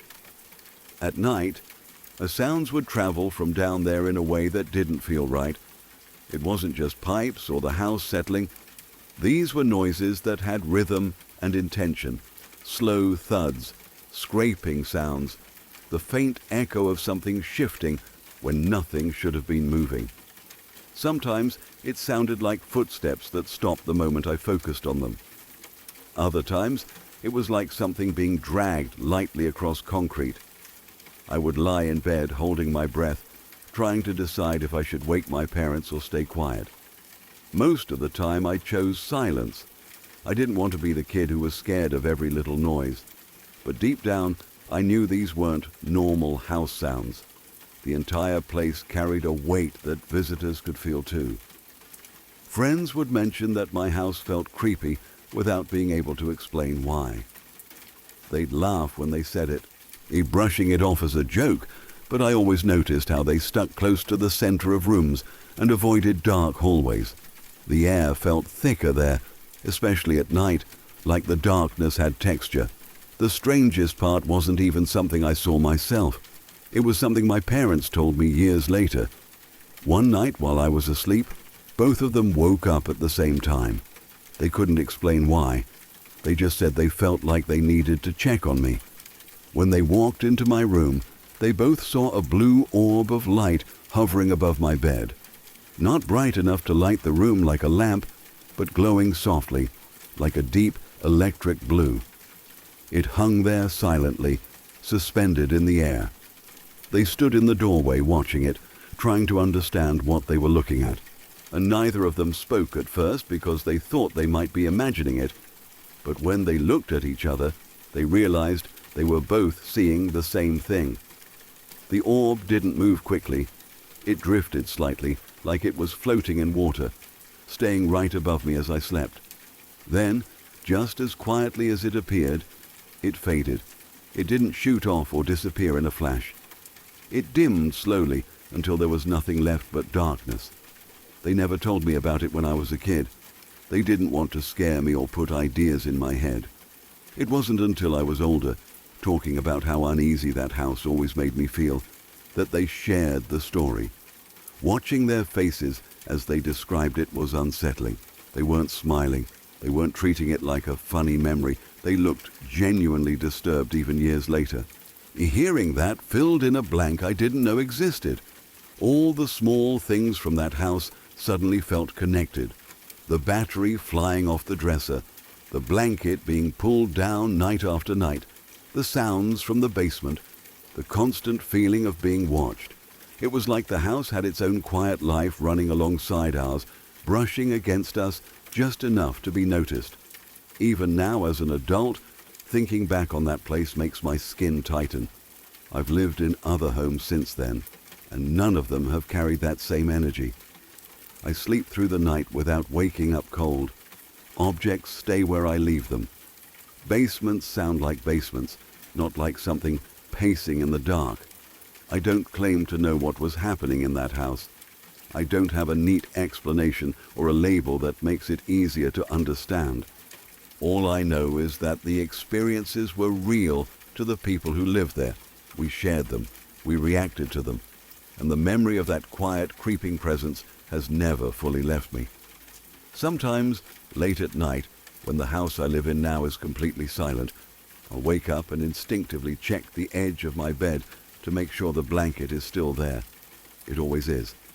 But for a split second, I'm back in that old room, staring into the dark space beside the mattress, wondering if something is standing there, patient and calm, waiting for me to fall asleep again.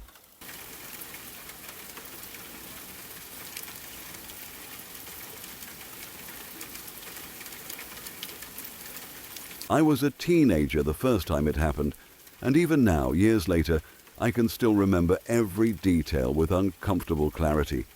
Some memories fade around the edges with time, but this one feels preserved, like it's sealed in glass. I had decided to take a bath late at night, long after everyone else had gone to sleep.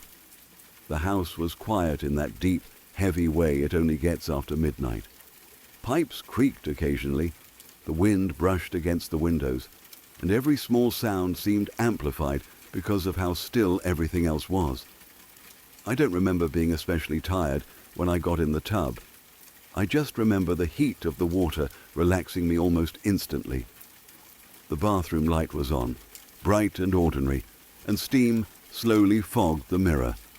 I stretched out as much as I could in the tub, letting my ears sink beneath the water. The world became muffled and distant, reduced to the dull thump of my heartbeat and the faint hum of the house. It felt safe, warm.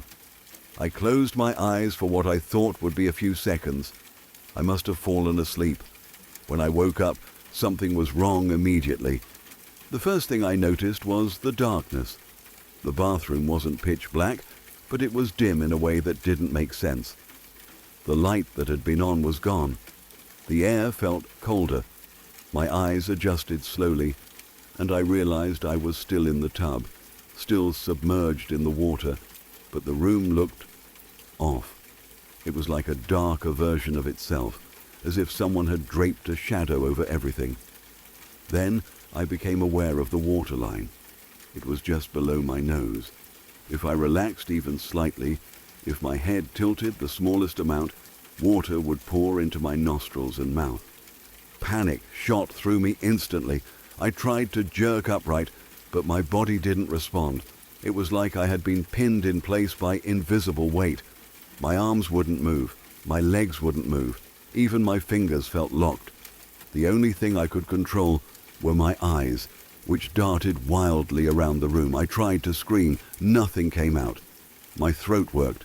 I could feel the effort, the strain, but the sound was trapped somewhere inside me. The terror of that silence was worse than the darkness. I was fully awake, fully aware, and completely unable to move. The water lapped softly against my cheeks with each shallow breath. Every inhale felt like a gamble. I became obsessed with the exact position of my head, terrified that gravity would win and tip me under. I tried to call for my dad. He was the only person I could think of in that moment. I forced the word through clenched muscles, pushing with everything I had. What came out wasn't a shout. It was a weak, broken mumble that barely sounded human. It felt like trying to speak through a mouthful of sand. Still, I focused on that tiny success and tried again, pouring panic into the effort. "Dad!" The word scraped out of me, thin and warped. I didn't know if it was loud enough for anyone to hear. The house had felt so silent before. Now it felt impossibly far away, like I was sealed inside a glass box no one could see into. Then I heard footsteps. They came from somewhere beyond the bathroom, heavy and deliberate. Relief crashed into me so hard it almost hurt. He heard me. He was coming. The footsteps moved closer, echoing down the hallway. I stared at the doorway, willing him to hurry, willing my body to move, to help, to do anything. The water felt colder with every second. The door opened. My dad stepped inside, stooping slightly as he crossed the threshold.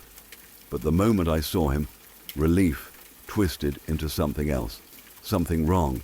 He looked enormous, not just tall, but stretched, distorted, like my perspective had shattered. He seemed at least 9 feet high, his head nearly brushing the ceiling. Towels hung from his shoulders in ragged layers, draped around him in a way that made no sense. They weren't the towels from our house. They looked ancient, frayed, like fabric pulled from a grave. His face was the worst part. It wasn't my father's face anymore. The shape was there, the outline familiar enough that my mind insisted it was him, but the features were shriveled and drawn tight, like a mummified mask. His skin looked dry and cracked. His eyes were sunken into deep hollows, and yet somehow I knew it was my dad. The certainty of that sat beside the horror, and the two feelings clashed violently inside me. He didn't speak. He just looked at me. I tried to scream again, but my voice was still trapped. My chest burned with the effort. He stepped closer to the tub, moving with a slow, unnatural grace. The air around him felt heavy, like pressure building before a storm. When he leaned over me, his shadow swallowed what little light remained in the room. I could smell something dry and stale, like old dust sealed in a forgotten place. He reached toward my chest. His hand hovered above me, fingers curling slightly, and I felt a pulling sensation deep inside my body. It wasn't physical in the normal sense. It felt like something essential was being tugged loose. A draining, a hollowing. Panic exploded into pure animal terror. Every instinct screamed that if he touched me, if he took whatever he was reaching for, I wouldn't come back from it. The image that flashed into my mind was a dementor, that idea of something feeding on the soul itself. I didn't think it in words at the time. It was more like a feeling, a recognition of what the moment resembled. My chest tightened, my vision blurred at the edges. The waterline crept higher as my head sagged a fraction of an inch. I fought with everything I had. I don't know how to describe the effort. It wasn't just physical. It felt like I was dragging my entire consciousness through mud, trying to force a single movement. My fingers twitched. The sensation of that tiny motion was electric. I focused on it, pouring all my fear and desperation into that one point. Move! My hand jerked. The spell shattered. I shot upright in the tub, water sloshing violently over the sides. I sucked in a huge, ragged breath and screamed for real this time, the sound tearing out of me. The bathroom light was on. The room looked normal. Steam still clung to the mirror. I was alone, completely alone. The door was closed. No towering figure, no ragged towels, no mummified face, just the familiar, ordinary bathroom and the sound of my own heart hammering in my ears. Water dripped onto the tile in uneven splashes. My whole body shook so badly I could barely stand. I scrambled out of the tub and wrapped myself in a towel, pressing my back against the wall as if something might still come through the air after me. I listened. The house was silent. Not the charged, haunted silence from before. Just the normal quiet of a sleeping home. No footsteps, no voices. I called out for my dad again, this time with a steady voice. No answer. I checked the clock. It was far later than I expected. Everyone was out. The house was empty. The realization settled in slowly. Whatever I had seen, whatever I had felt, it had happened entirely inside that small space between sleep and waking. But knowing that didn't make it feel less real. My chest still ached where that pulling sensation had been. My throat was raw from screaming. The memory of his face lingered with sickening clarity. I didn't sleep much the rest of that night. Every time I closed my eyes, I saw him leaning over me again, impossibly tall, reaching. I kept the lights on and sat in my room wrapped in a blanket, listening for sounds that never came. Morning eventually arrived. I'm pale and ordinary, and the world looked harmless again. Birds sang. Cars passed outside. The nightmare felt impossible in the daylight, but it never fully left me. Even now, I can recall the exact texture of that fear. It wasn't like a normal bad dream where you wake up and laugh it off. This felt invasive, like something had slipped into the space where I was most vulnerable and worn a familiar face to get close to me. The fact that my mind chose my father's image made it more disturbing, not less. There was a betrayal in that, a twisting of safety into threat. I've read about sleep paralysis since then. The science behind it is fascinating and unsettling in equal measure. Your brain wakes up before your body does. The mechanisms that keep you from acting out your dreams stay locked in place while your awareness returns. Hallucinations fill the gap, vivid and convincing, pulled from your deepest fears and memories. Knowing that gives the experience a framework, a name, a place to sit in my understanding of the world. But explanation doesn't erase impact. In that moment, in that darkened version of the bathroom, it wasn't a neurological event. It was real in every sense that mattered to me. The water was cold. The air was heavy. The figure leaning over me felt present and intentional. My fear was absolute. That's the part that sticks. The body doesn't care about definitions when it thinks it's about to die. I'm grateful it only happened once. I've met people who deal with sleep paralysis regularly, and I can't imagine carrying that kind of dread into every night. For me, it remains a single, sharp memory, a reminder of how thin the line is between waking and dreaming, how easily the mind can build a world that feels solid enough to drown in. Sometimes I still think about that version of the room, the dim light, the warped perspective, the way something familiar became monstrous without losing its identity. It makes me wonder how much of reality is filtered through fragile systems we barely notice until they fail. We trust our senses completely, but they're built on delicate chemistry and electrical signals that can misfire in spectacular ways. What stays with me most is the moment of breaking free. That tiny twitch of my finger that cracked the illusion open. It felt like clawing my way back into my own body. Whenever I remember the fear, I try to remember that part too.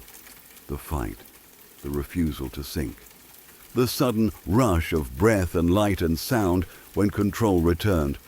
It was the worst thing I'd ever experienced at that age, and maybe still one of the most intense. But it also left me with a strange respect for the mind's power. It can terrify us beyond reason, but it can also pull us back. It can trap us in darkness and then hand us the key in the form of a single movement. I hope I never see that figure again. I hope the bathroom never darkens like that, never stretches into that warped space where my voice disappears. But if it ever did, I think I'd remember what it felt like to break the surface, to move one finger, to breathe, and to return to the ordinary world, shaking and soaked and unbelievably grateful to be awake.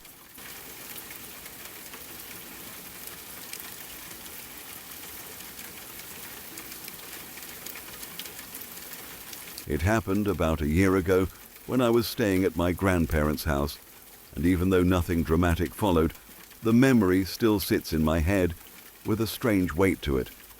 Their house has always had a particular atmosphere at night. During the day it feels warm and welcoming, full of old furniture, ticking clocks, and the faint smell of tea and laundry soap. But once the lights go out, the place changes character. Every sound carries. Every shadow looks deeper than it should. I was sleeping in the small guest room at the end of the hallway. It's a narrow room with a single bed pushed against the wall and a wardrobe that creaks if you so much as look at it wrong. I remember falling asleep easily that night. I'd spent the evening talking with my grandparents, watching television, and eating way too many snacks. I was comfortable, or relaxed and tired in the good way that comes from a quiet day. At some point in the night, I woke up suddenly. There was no gradual drifting into awareness. It felt like someone had flipped a switch inside my head. 1 second I was asleep, the next I was wide awake, staring straight ahead. My room was dark except for a faint strip of light coming from the hallway under the door. I wasn't wearing my glasses, which meant everything beyond a short distance should have been blurry shapes and shadows. But I was absolutely certain someone was standing right in front of my bed. It wasn't a vague feeling. It was a clear, immediate conviction. A figure was there, close enough that if I reached out, I could touch them. My brain accepted it instantly without question. Still half caught in sleep, I reacted like it was the most normal thing in the world. "Hi," I said out loud. My voice sounded small in the dark room. I genuinely thought it was my grandma checking on me. That wouldn't have been entirely impossible. She sometimes woke up in the night and wandered around the house, and in my sleepy state it didn't feel strange. I expected her to answer. I expected to hear her familiar voice say something soft and reassuring. Nothing came back. The silence that followed felt thick. My eyes strained, trying to adjust, trying to pull detail out of the darkness. And in that quiet second, my brain caught up with reality. It was the middle of the night. My grandparents would be asleep. They would have no reason to stand silently in my doorway. And even if one of them had come in, they would have spoken by now. So the certainty that someone was there evaporated just as quickly as it had arrived. There was no figure, no movement. Just the empty space at the foot of my bed and the dim outline of furniture. A rush of cold prickled across my skin. I sat there frozen, listening as hard as I could. The house made its usual nighttime noises, pipes ticking, wood settling, the distant hum of the refrigerator. Nothing suggested another person in the room. I told myself I was imagining things, a leftover piece of a dream clinging to me as I woke up. To prove it, I forced myself to move. I swung my legs over the side of the bed and stood up. My heart was beating faster than it should have been for such a small action. I reached for the lamp on the bedside table and clicked it on. The yellow light filled the room instantly, pushing every shadow back into its corner. The space looked harmless and ordinary again. I grabbed my glasses and put them on, scanning every inch of the room. The wardrobe door was closed. The chair in the corner held a pile of folded clothes. The door was still shut. There was nowhere anyone could have hidden, nowhere a person could have slipped out without making noise. I even opened the door and looked into the hallway. Empty. The house was asleep. I stood there for a while, letting my breathing slow, trying to shake the lingering feeling that someone had just been inches away from my face. Eventually I turned the light off and went back to bed, but sleep didn't come easily after that. Every creak made my eyes snap open. Every shadow looked suspicious. By morning it felt almost silly, like I'd overreacted to a trick of the mind. I never told anyone about it. It felt too small and too strange to explain properly. If I tried, I knew it would come out sounding like I'd just had a half dream, and maybe that's exactly what it was. Still, the memory stayed sharp in a way most dreams don't. That wasn't the first time I'd seen something I couldn't explain. When I was around 7 years old, we lived in a different house, one that had a narrow staircase leading up to a dusty attic. The attic wasn't finished. It was just beams, insulation, and boxes full of old things no one wanted to throw away. As a kid, I avoided it. The stairs creaked loudly, and the air up there always felt colder. One afternoon, I was playing alone in my room.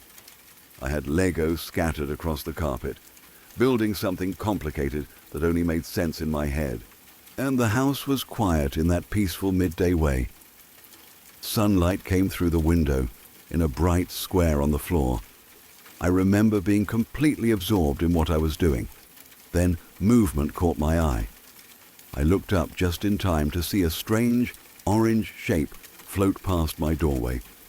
At first my brain didn't understand what I was seeing. It wasn't walking, it wasn't rolling, it was gliding, smooth and silent, like it wasn't touching the ground at all. The shape was hard to describe. It wasn't a person or an animal. It looked like a soft, glowing orange mass, almost like a blob of light with fuzzy edges. It came from my sister's room across the hall. I watched it drift slowly toward the staircase that led up to the attic. The whole time, the house stayed quiet. There were no footsteps, no voices, no explanation attached to the image.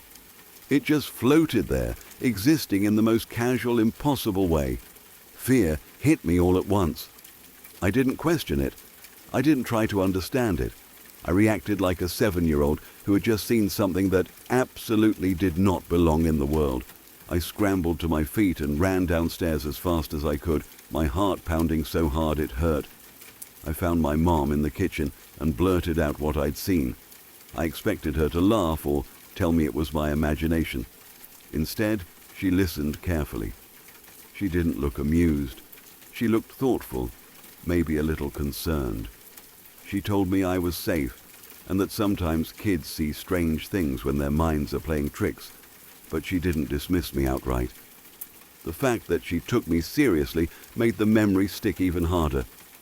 I went to school the next day and told a few friends. Most of them reacted the way you'd expect kids to react, a mix of fascination and teasing. It became one of those playground stories that grows with every retelling. A while later, one of those friends came over to my house to play. We were in my room, sitting on the floor with toys spread around us, talking about something unimportant. The afternoon light slanted in the same way it had the day I saw the orange thing the first time. I remember feeling completely normal. The earlier incident had faded into the category of weird, childhood memory. Then my friend went quiet. I looked up to see what he was staring at. The orange shape floated past the doorway again. It was the same size, the same color, the same silent glide. It moved from my sister's room toward the attic stairs like it was following a path it had taken before. My stomach dropped. For a split second I wondered if I was imagining it again. Then my friend grabbed my arm. "Did you see that?" he whispered. The fear in his voice confirmed everything. We were both seeing the same thing at the same time. There was no time for discussion, no attempt at bravery. We reacted exactly the same way. We bolted. We ran downstairs so fast we nearly tripped over each other, shouting for my mum. Trying to explain it the second time felt different. Now it wasn't just my word. My friend repeated the story with wide eyes, describing the orange, floating shape in almost the exact terms I would have used. My mom listened again, clearly unsettled, but trying to stay calm for our sake. She checked upstairs. Of course, there was nothing there. We never saw it again. We lived in that house for a few more years, and the orange thing never returned. The attic remained dusty and quiet. The hallway stayed ordinary. Life continued. The memory slowly settled into something we didn't talk about often, but it never disappeared.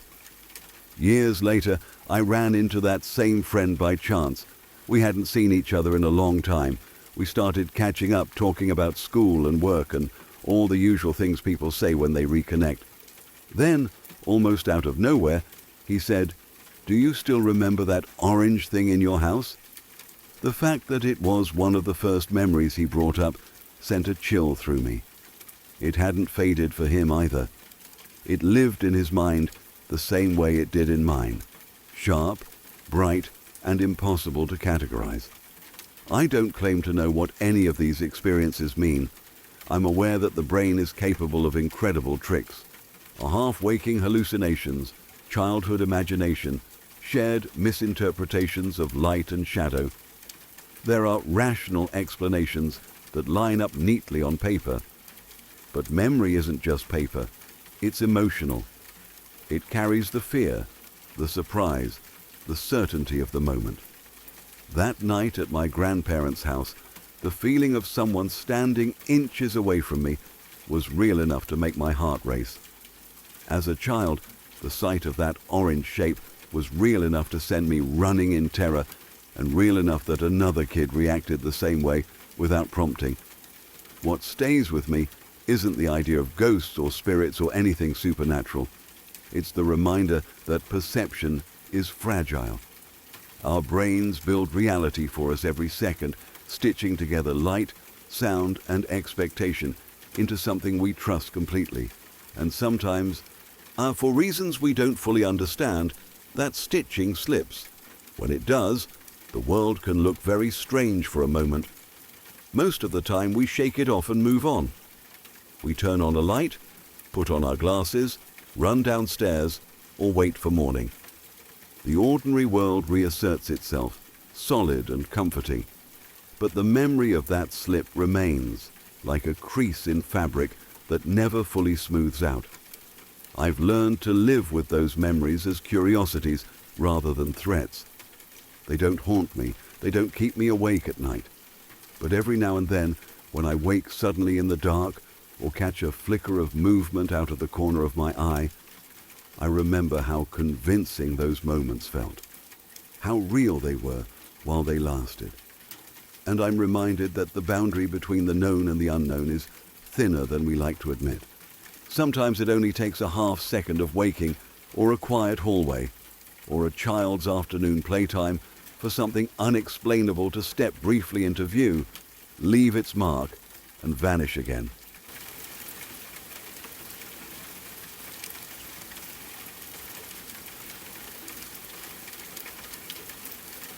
I was sitting on a beach late one night with a group of friends, the kind of late where the world feels paused and everything sounds farther away than it should. We weren't partying, no drinking, no drugs, nothing that could blur the edges of the moment. We had just gone there to talk and sit by the water.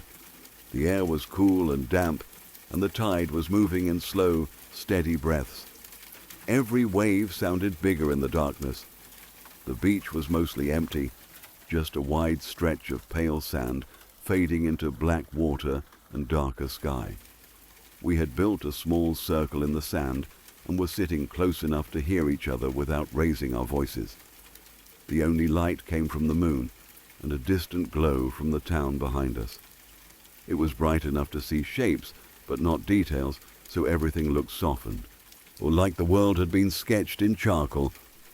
We were in that relaxed mood that only happens late at night, when conversations drift from jokes to strange thoughts and back again. At some point the talking slowed. Nobody announced it. It just happened. The rhythm of the waves filled the space where our voices had been. That's when one of my friends tilted their head and squinted down the beach. "Do you see that?" they asked quietly. We all turned. At first I thought it was an animal. Something was moving along the shoreline, coming in our direction. It was low to the ground and swaying side to side in a way that reminded me of a skunk or a raccoon. The movement was unhurried, almost casual. It wasn't sneaking or darting. It was just ambling. That's the only word that fits. It looked like it belonged there, like it was part of the beach. We watched in silence as it got closer. Nobody wanted to spook it if it was an animal. The sound of the waves covered any noise it might have made, so we couldn't hear footsteps or rustling. It was maybe 50 yards away when something in my brain started to feel wrong. The shape wasn't resolving the way it should.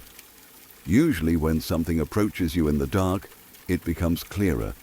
The edges sharpen. The silhouette turns into a body you recognize. This thing stayed vague, but not in a blurry way. It was distinct, just impossible to categorize. The more I looked at it, the more my eyes insisted that what I was seeing didn't match anything I knew. Someone whispered, "That's not an animal." And they were right. What we were looking at was a ball of light. But even saying that feels inaccurate, because it wasn't light the way light normally behaves. It didn't glow. It didn't cast illumination on the sand around it. It wasn't bright in the sense of a lamp or a flame. It was like a sphere made out of the idea of light, transparent but visible. You could see through it, yet it was undeniably there. It was about the size of a small animal, still moving with that same gentle side-to-side gait. If I focused on the way it moved, my brain wanted to map an invisible creature inside it, like the light was wrapped around something. But there was no body, no legs, no outline except the sphere itself. We all leaned closer together without meaning to. Nobody said, "I'm scared," but the fear was already there, spreading quietly through the group. It wasn't panic. It was a deep, heavy dread that settled in the chest and stayed there. My heartbeat slowed instead of speeding up.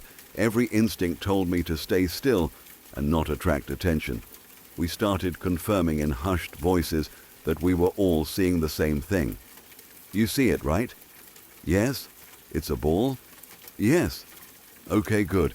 It's not just me." Hearing everyone else say it made the moment more real and more unreal at the same time.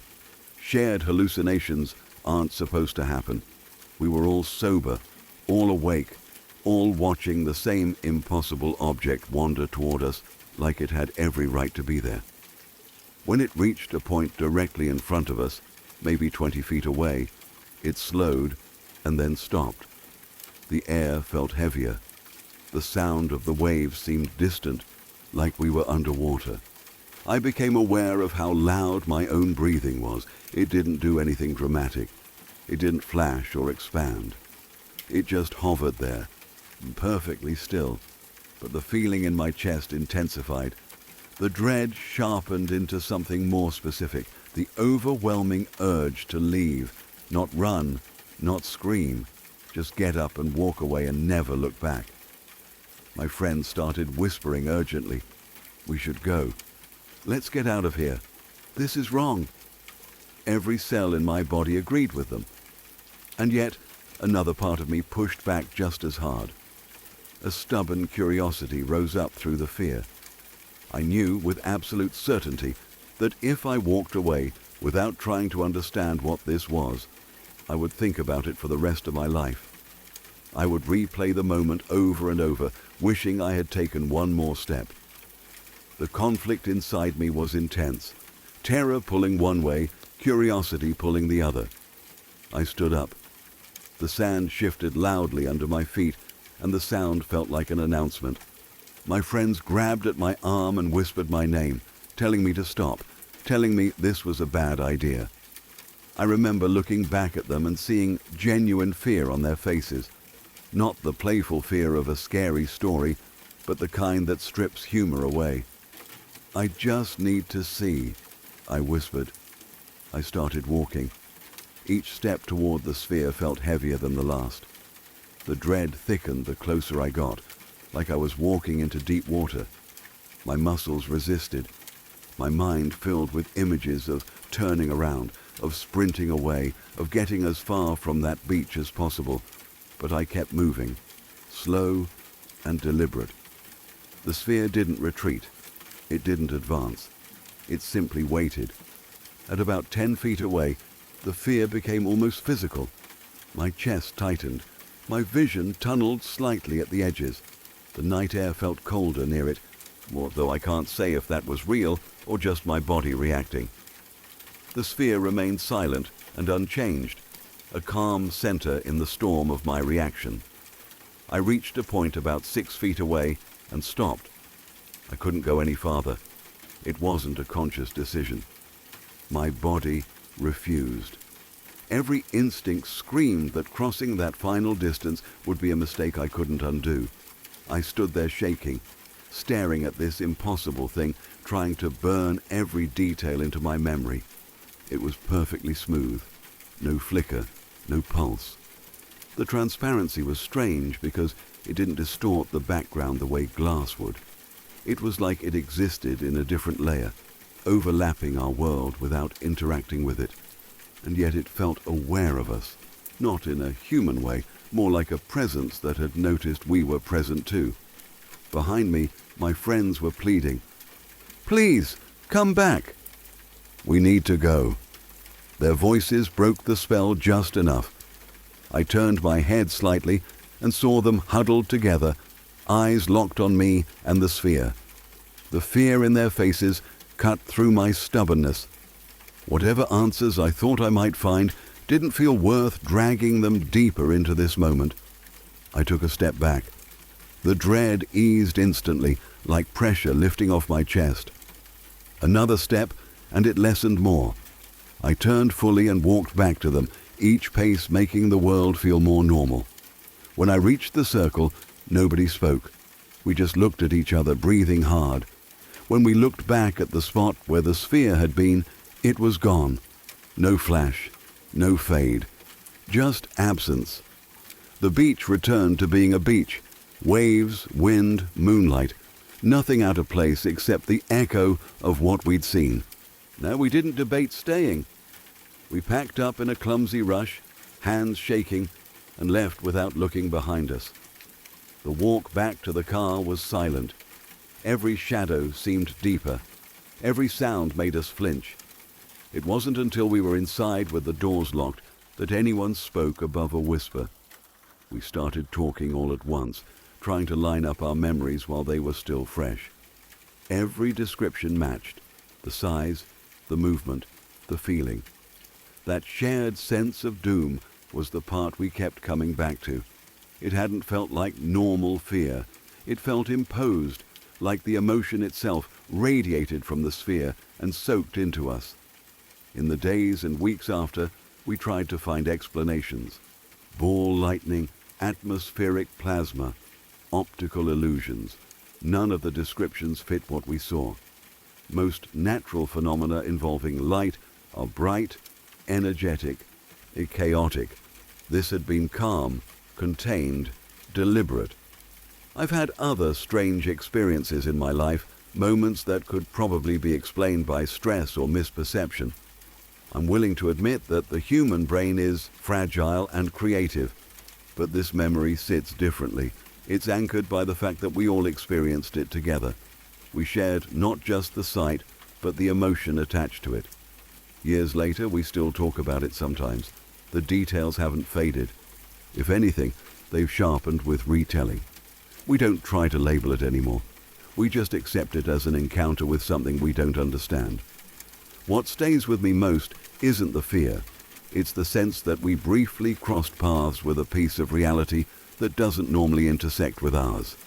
Something moving along its own quiet route, indifferent to human categories. We noticed it, and for a few seconds it noticed us back. And then it continued on, leaving us with a memory that refuses to settle into anything ordinary.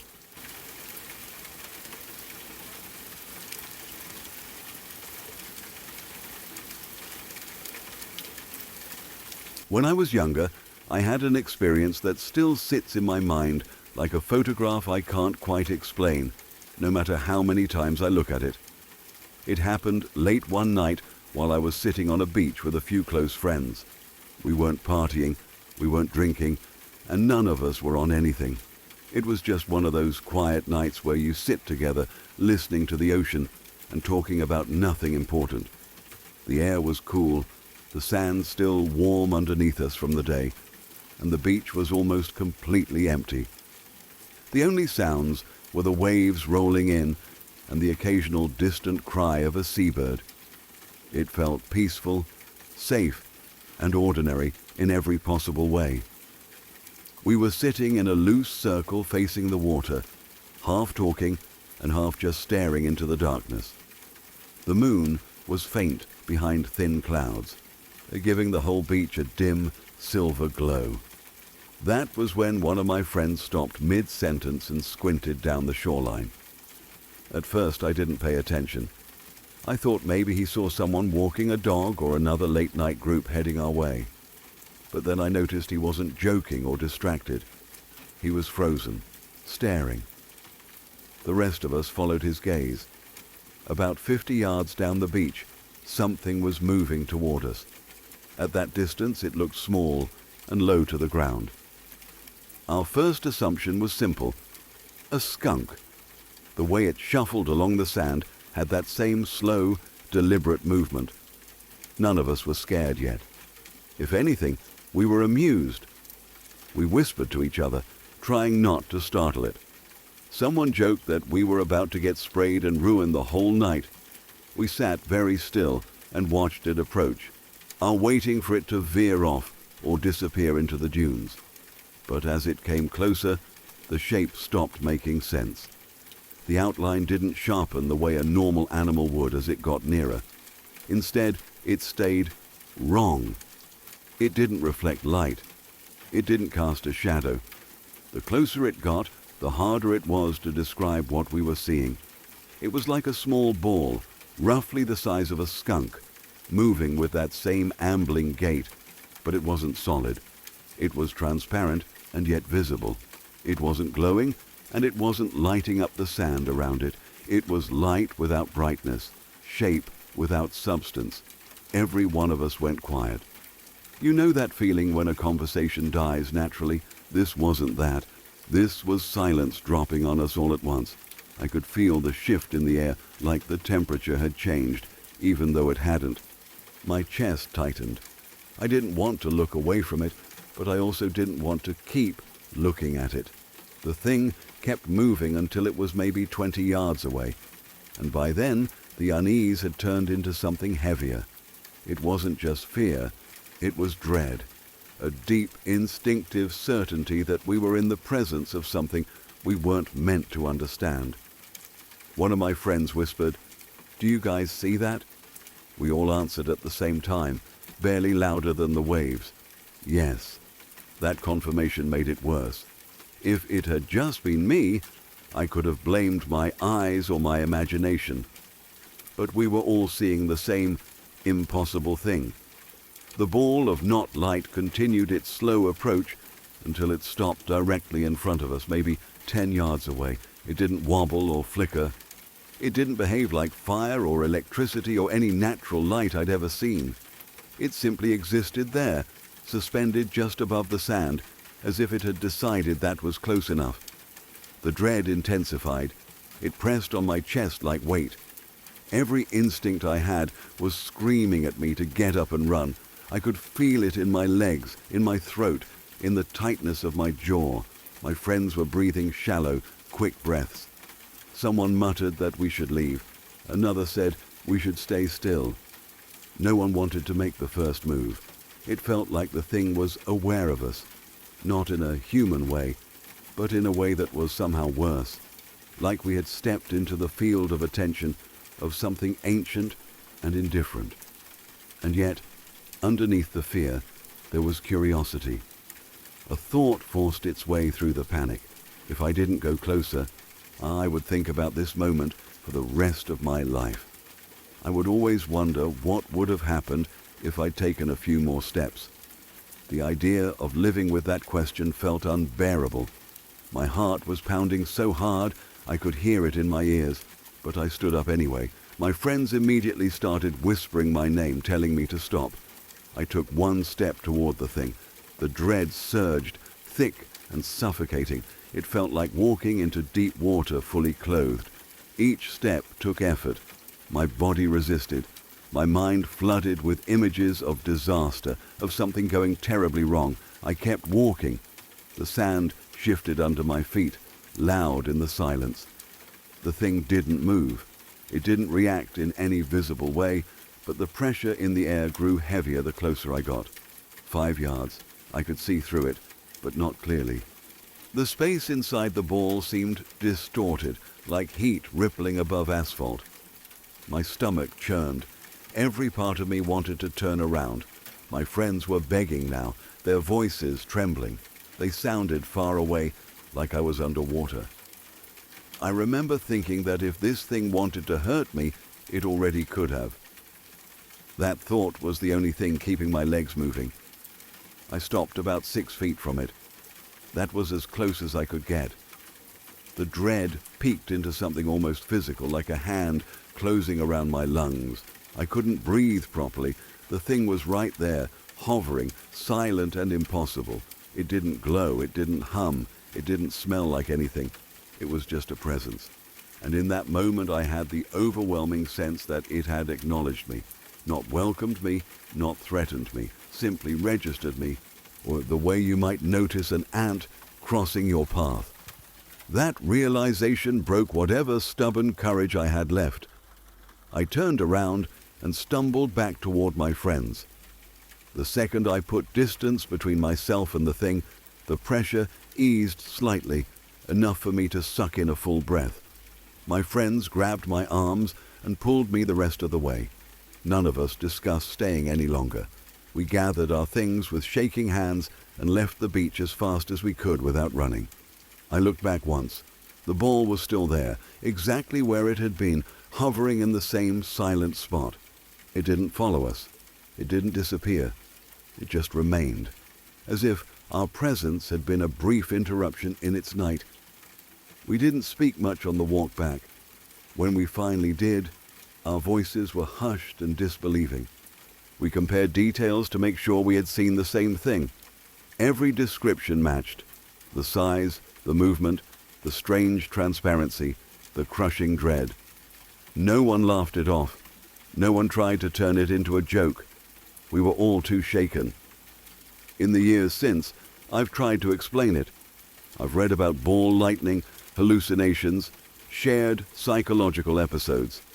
I've considered every rational angle I can think of. Most strange experiences can eventually be folded into some explanation, even if it's an unsatisfying one. But this has always resisted that process. The memory is too sharp, too shared, too consistent. We were clear-headed, wide awake, and in agreement about what we saw and felt. What haunts me more than the image of the thing itself is the emotion attached to it. That sense of dread wasn't normal fear. It felt external, imposed, like gravity. It didn't come from my thoughts. It came from the presence of the thing. Even now, Remembering it makes my chest tighten in the same way. I've had other odd moments in my life, things that could be written off as tricks of light or stress or imagination. This one stands apart. It wasn't just sight, it was atmosphere, sensation, a shared certainty that we were brushing up against something outside our usual rules. We didn't chase it. We didn't try to film it. We were just a handful of people on a dark beach, frozen in front of something we couldn't categorize. I don't know what it was. I'm not sure I want to know. Part of me is grateful I walked closer, even though the memory still unsettles me. At least I don't have to wonder what would have happened if I'd stayed sitting in the sand. I tested the edge of it and came back. Whatever that ball of silent, transparent light was, it let us leave. And sometimes late at night, when the world is quiet and my thoughts drift back to that beach, I feel a strange relief mixed with the fear. We saw it. We survived it. And it remains one of those rare moments where reality opened just a crack, enough to remind me how little I truly understand.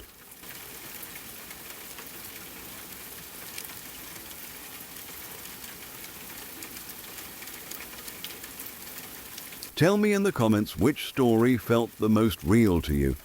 And if you've got your own experience, put it down there too.